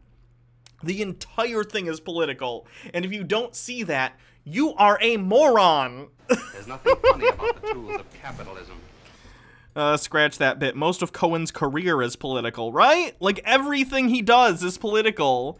Why do people on the right think the only political thing he just started being political with This Is America? Borat and Bruno are political. I've never seen any of the Ali G stuff, so I don't know about that. Dr. Gamble with 100 bits. Great vid quality. I love that it's just still a poorly photoshopped man upon a poorly photoshopped bullhead with a poorly photoshopped MAGA hat on top. You'd think for someone so into his work, he would put more effort into its presentation, but he was like, nope! That's what they'd be expecting. Yeah, Ali G was very political. Okay, I never saw it, so. I know there was a movie, but I also know it was something that he did on TV or something. Live Lynn, thank you for hosting. Appreciate it.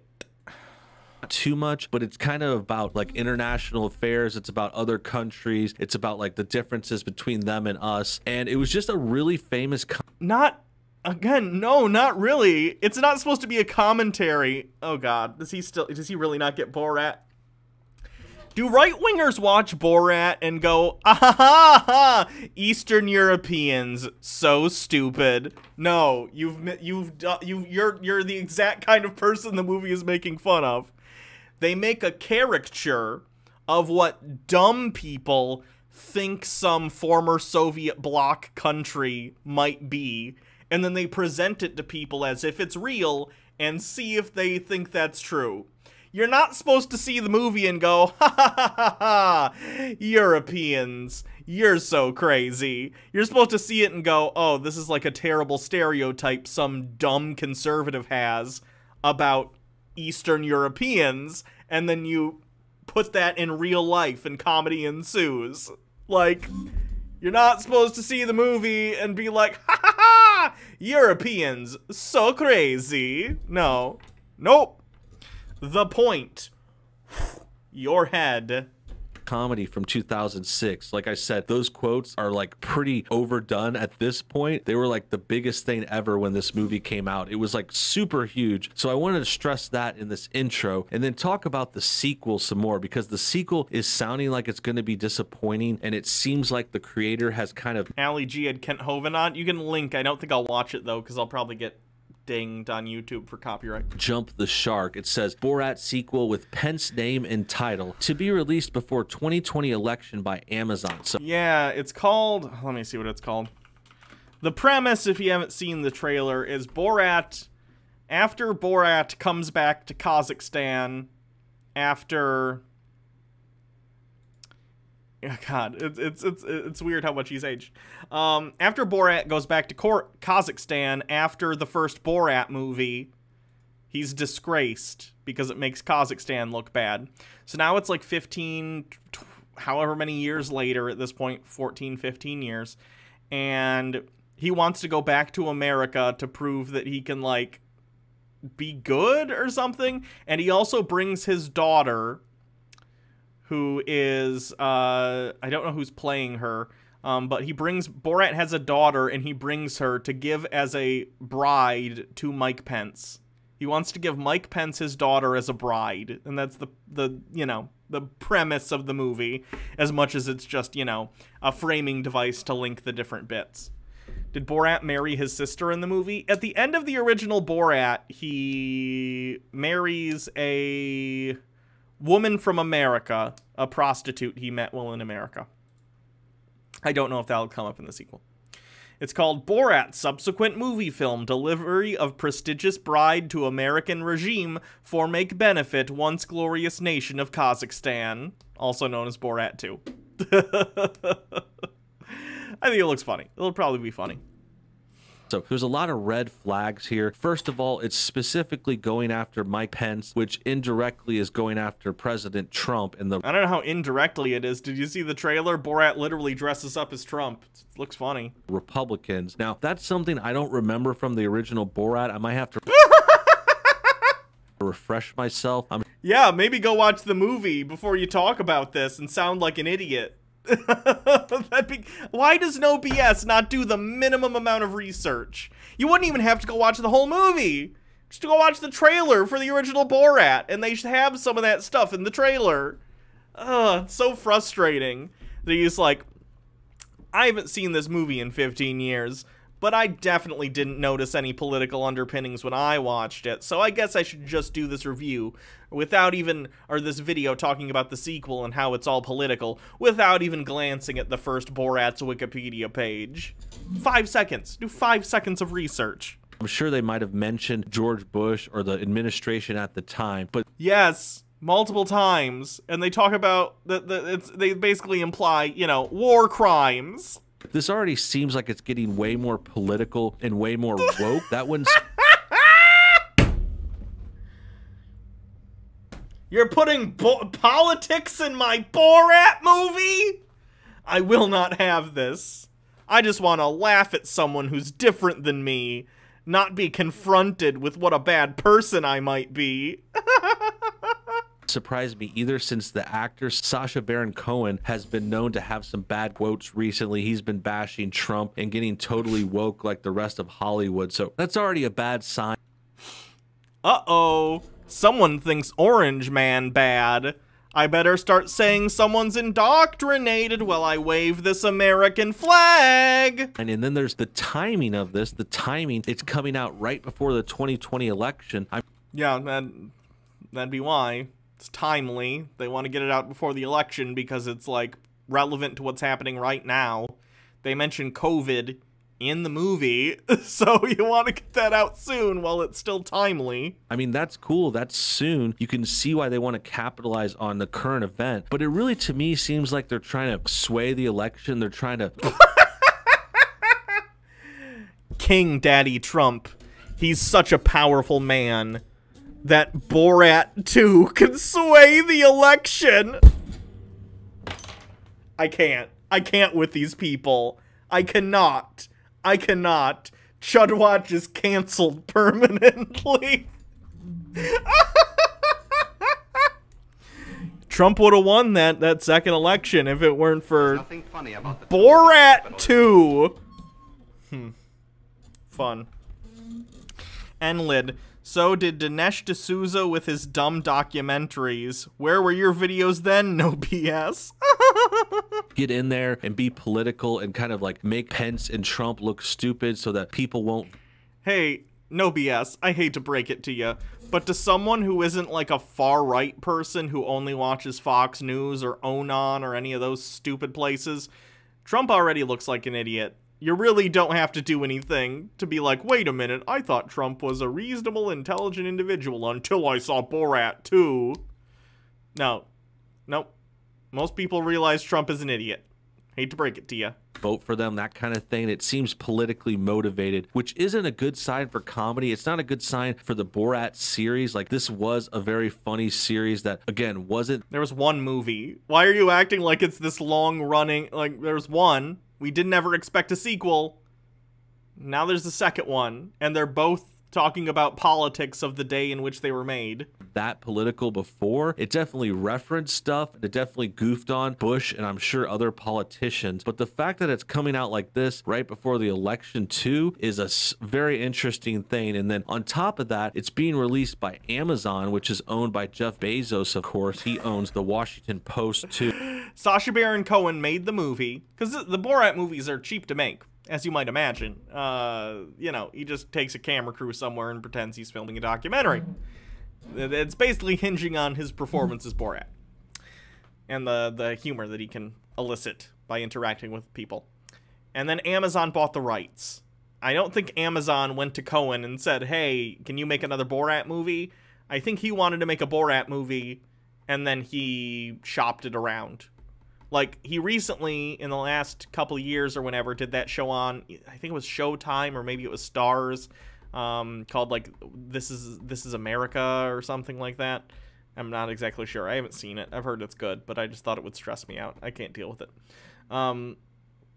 So he probably shopped it around, similar to that, and Amazon just happened to pick it up because I'm sure a lot of people will watch it. It's Borat. Borat, the first one, was like a cultural phenomenon in the early 2000s, so it makes sense for people to want to see the sequel. And he's just a very liberal guy. He uses his companies and his billions of dollars to try and influence things. And all this goes together. This is a bad, bad turn, a bad spin. It's a very poisonous pot that they're brewing here. And I'm curious where it's going to go. That's why I wanted to talk about it today and give you guys that background. And now we'll get to more of the story and the details. Borat is making his way back to a screen near you, and Vice President Mike Pence's name appears to be used in the title. Actor Sacha Baron Cohen is returning as the controversial character he played in the 2006 Borat Cultural Learnings of America for Make Benefit Glorious Nation of Kazakhstan. The original film, written and produced by Cohen, follows the titular Kazakhstan, not Kazakhstan. Character, a Kazakh television personality, as he explores America. Amazon plans to release the film before the 2020 presidential election. So there's a little more background about the film. Apparently he's from Kazakhstan. This is more like a country similar to like Afghanistan or something like that, close to Iran and those kinds of countries in the Middle East. And yeah, essentially it was a goof. It's sort of an Eastern European, it's supposed to be like a former Soviet bloc nation that's sort of, you know, north of the Middle East. Where's Kazakhstan in real life? Not a geography person. Kazakhstan. Country in Central Asia.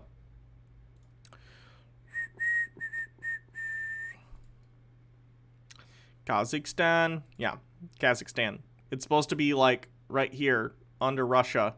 Next to China, Uzbekistan, Turkmenistan, lots of stands. You get it.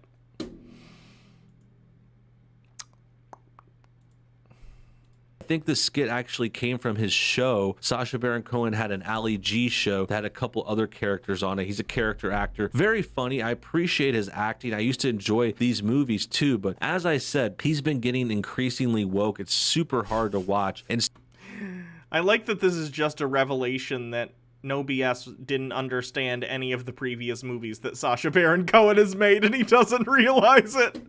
Man, I really liked Sacha Baron Cohen until he got all political. I used to enjoy Bruno and how it definitely didn't have any commentary on how Americans think of gay people, or Borat, which definitely didn't have any commentary on how redneck dumb fucks in America's flyover area think of people from other countries. Wow. Super disappointing. Like, this is the trend with a lot of comics and a lot of media these days. This is another big issue with this story. It's just that comics keep getting more and more woke. They're getting more political and biased. They're not... Hate to break it to you. Comics have always been political. Pretty much always. Like, all biting comedy tends to have some element of political stuff in it. And that's fine. Like, No BS. Dave Chappelle, I think he won an Emmy for this, actually, did a special where he, like, is talking about how he's, like, sick of PC culture and all that stuff. Like, I don't agree with, Dave Chappelle in that, and I think that's a stupid thing to complain about, especially considering he can say whatever he wants, but if he gets criticism, you get criticism. But, like, that's political, but I don't see no BS saying that, oh, we shouldn't have Dave Chappelle involved in politics or whatever in regard to that, right? Like, all stand-up comedy, not all of it, like, Jeff Dunham isn't out here, you know, making political statements, but, like, a lot of top-tier stand-up comedy will involve some commentary on the modern world, and you can't talk about the modern world without talking about politics. There are some people who lean into it more and talk about politics very explicitly, and there are some people who sort of don't. But, like, there's plenty of comedians all throughout American history, as far as we've had, like, the modern stand-up comic that talk about politics. Look at, oh god, what's his name? Lenny Bruce? Is that the name? Who had a bunch of comedy bits that were considered offensive at the time, but they were, like, biting commentaries on racism in the United States.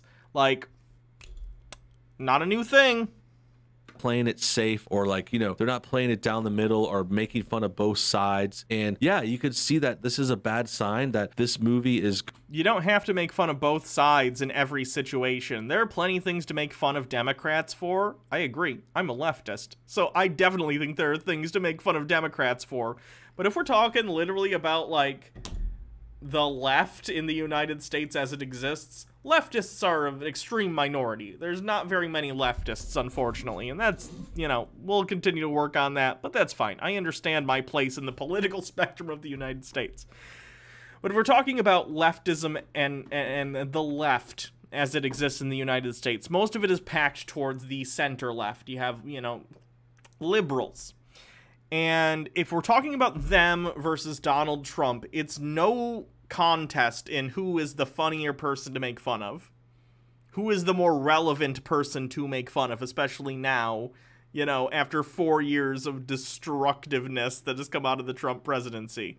There are absolutely things you can make fun of Democrats for. I've done it. I do it. But, like, Donald Trump is a parody of a human being, and it makes a lot of sense to make fun of him.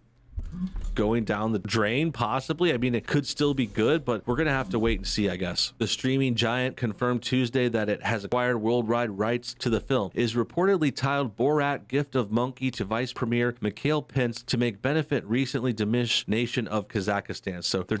For some reason, they, like, the day before they did the trailer, they said it was Gift of Pornographic Monkey, when it was actually Gift of, like, whatever it was, you know, Prestigious Bride or whatever it was supposed to be. I guess they were hiding the fact that Borat had a daughter, even though the title isn't explicitly saying it's his daughter, but I don't know.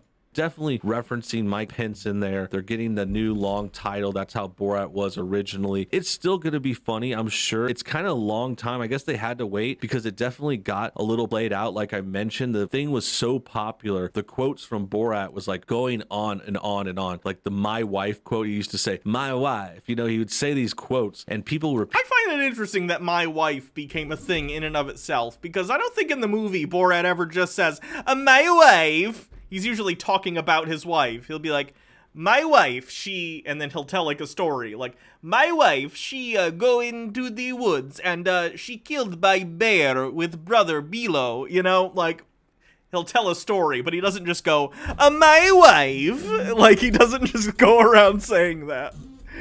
That's not a criticism of anyone. I just find it funny how, like, people will take things out of context and, like, it doesn't make a lot of sense. Repeated them for over and over, and that goes to show the power. Or he'll say, like, "My wife, she say, if I look at other women, she will break my balls," like something like that, you know?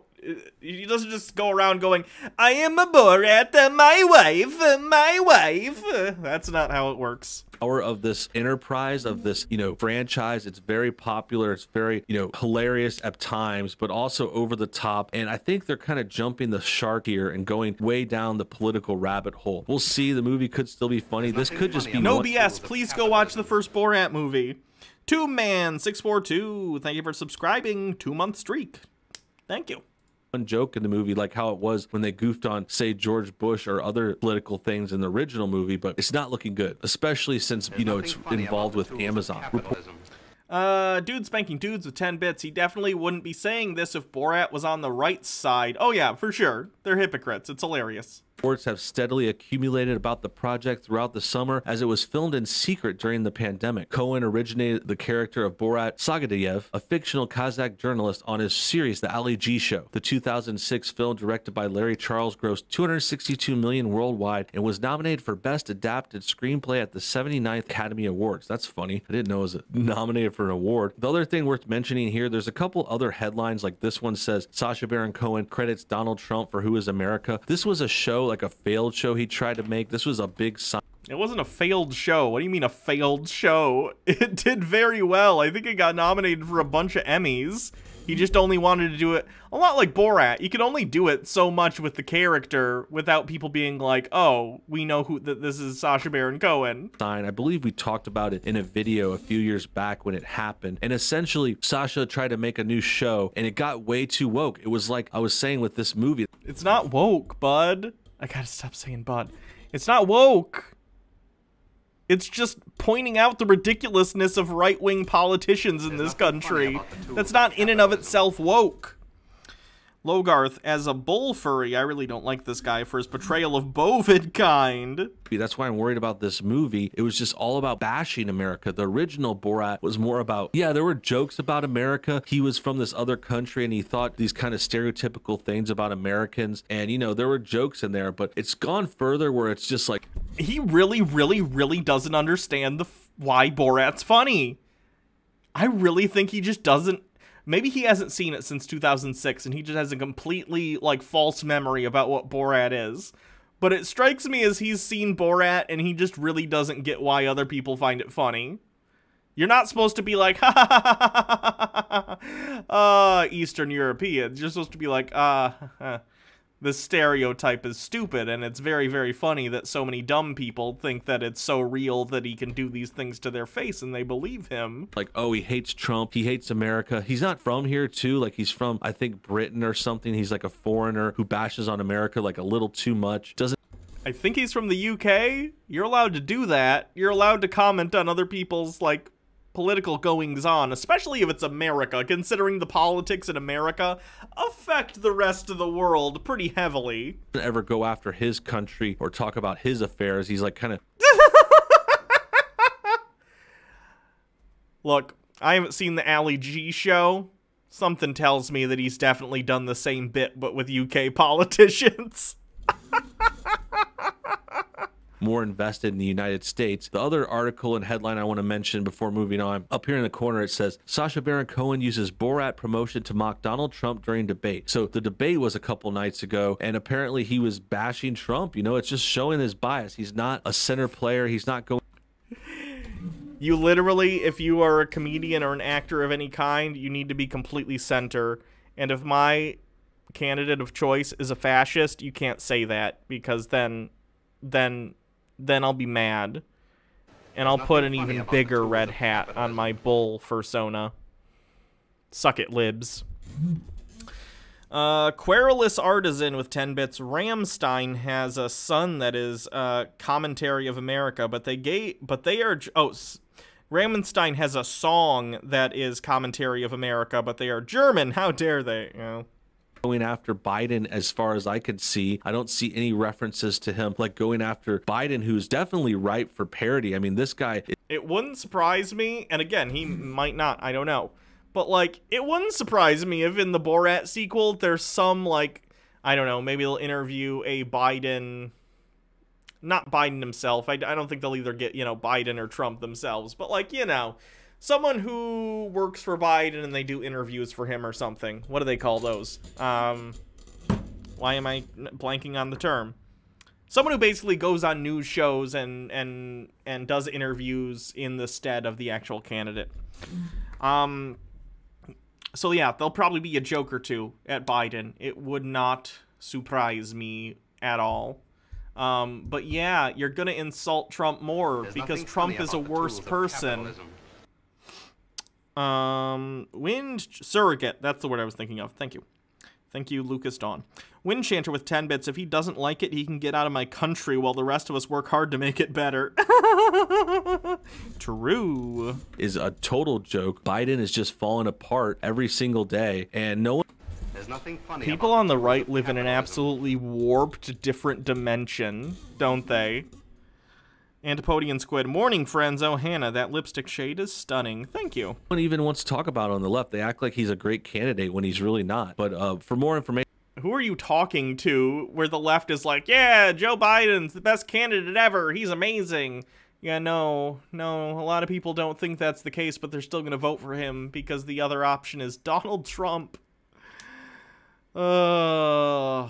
Let's go on this one. This was from the debate. He uses the promotion to mock Trump. The actor released a video taking Trump to task on issues like the virus and race. So they're very much going after current events. It was filmed during the pandemic, as they said, in secret. So it's going to be topical. I'm very interested to see how it goes. Like, I'm very curious about this, but I don't have high hopes. Like I said, it's not looking good. It's looking like it's going to be woke as Sasha has gone more and more down this liberal rabbit hole. Sacha Baron Cohen took advantage of the attention the first presidential debate of 2020 attracted to lambast Donald Trump with a promotion for his new film. How original. Wow, he's really being edgy, siding with all of mainstream media and all the establishment to bash Trump. I mean, what... I know this might shock people on the right, but not every joke needs to be edgelord material.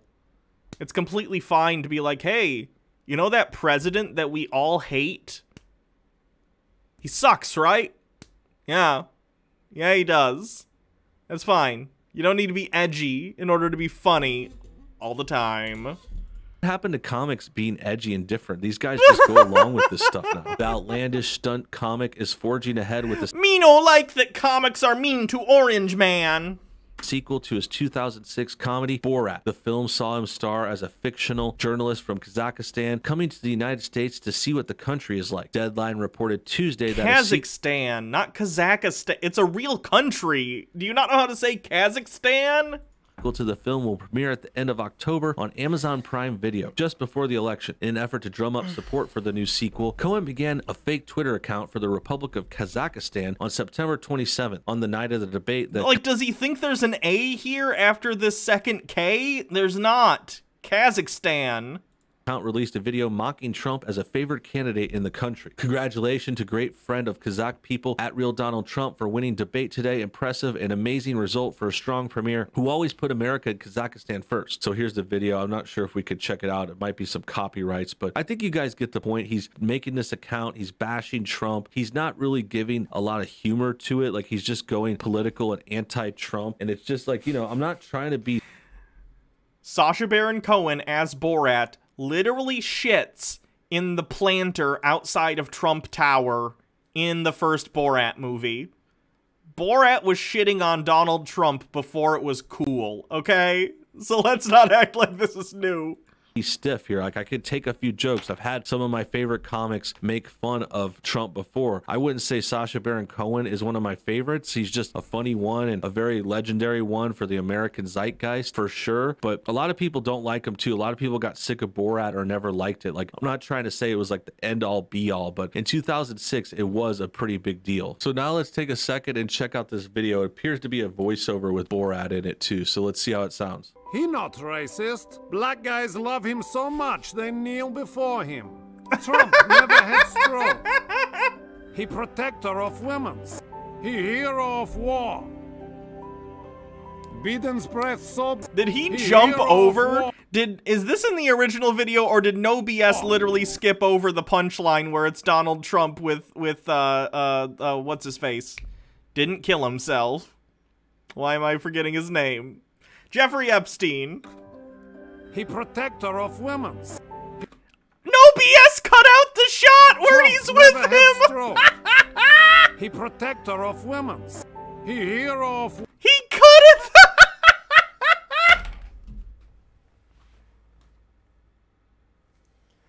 Uh-oh. Sacha Baron Cohen accurately showed the president hanging out with Jeffrey Epstein at a party and leering at women. Better cut around it. By the way, I'm No BS. What a joke. Had stroke. He protector of women's. You know what? Let's verify this before I make that claim. Let's see if in the original. Borat on Trump. Do do do do do do do do do do do do do do.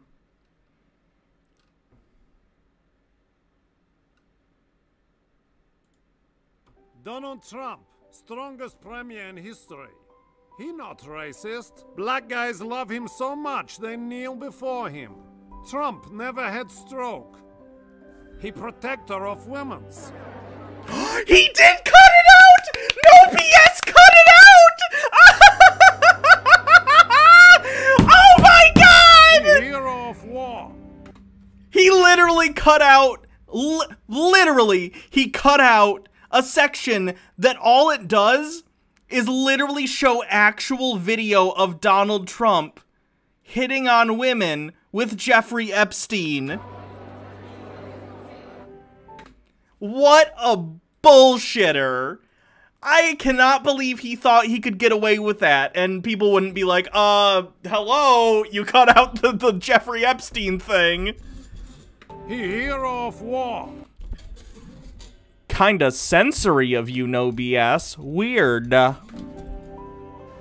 Biden's breath so bad he forced to wear mask. Because of no BS, more like all BS. Trump, 350 million Americans still alive. Trump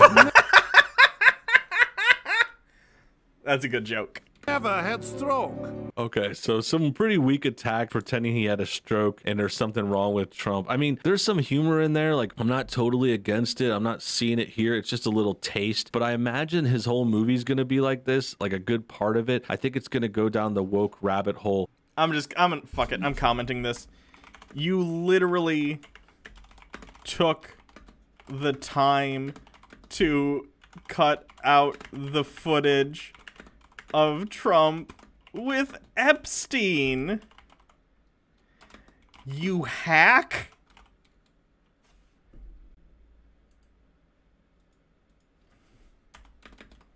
No BS. More like all BS. That's not an original joke, but here we are.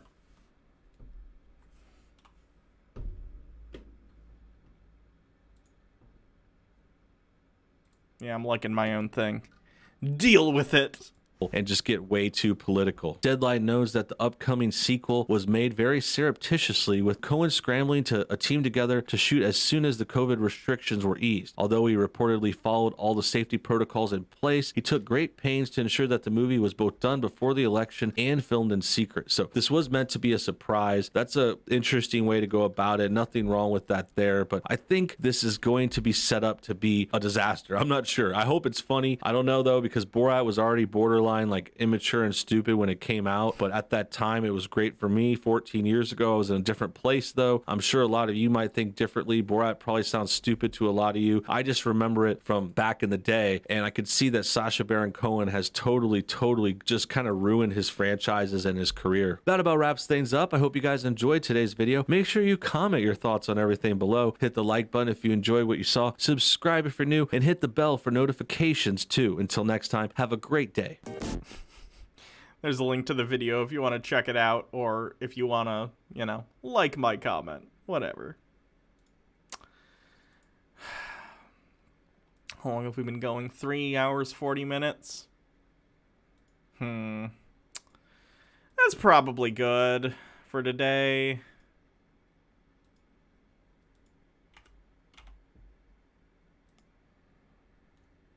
There's nothing funny about the tools of capitalism. For no BS, he talks a lot of shit.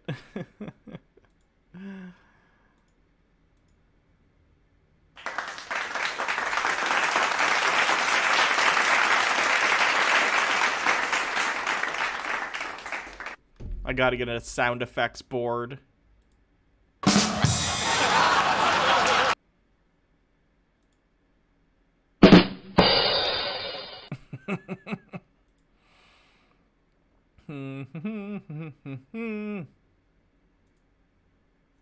There's nothing funny about the tools of capitalism. Stephen J. Neptune Man with 10 bits. I do like how Borat has gone through the entire pop cultural lifespan of a product. He was hugely popular until everyone became sick of him, and then enough time passed for him to become relevant again. Agree.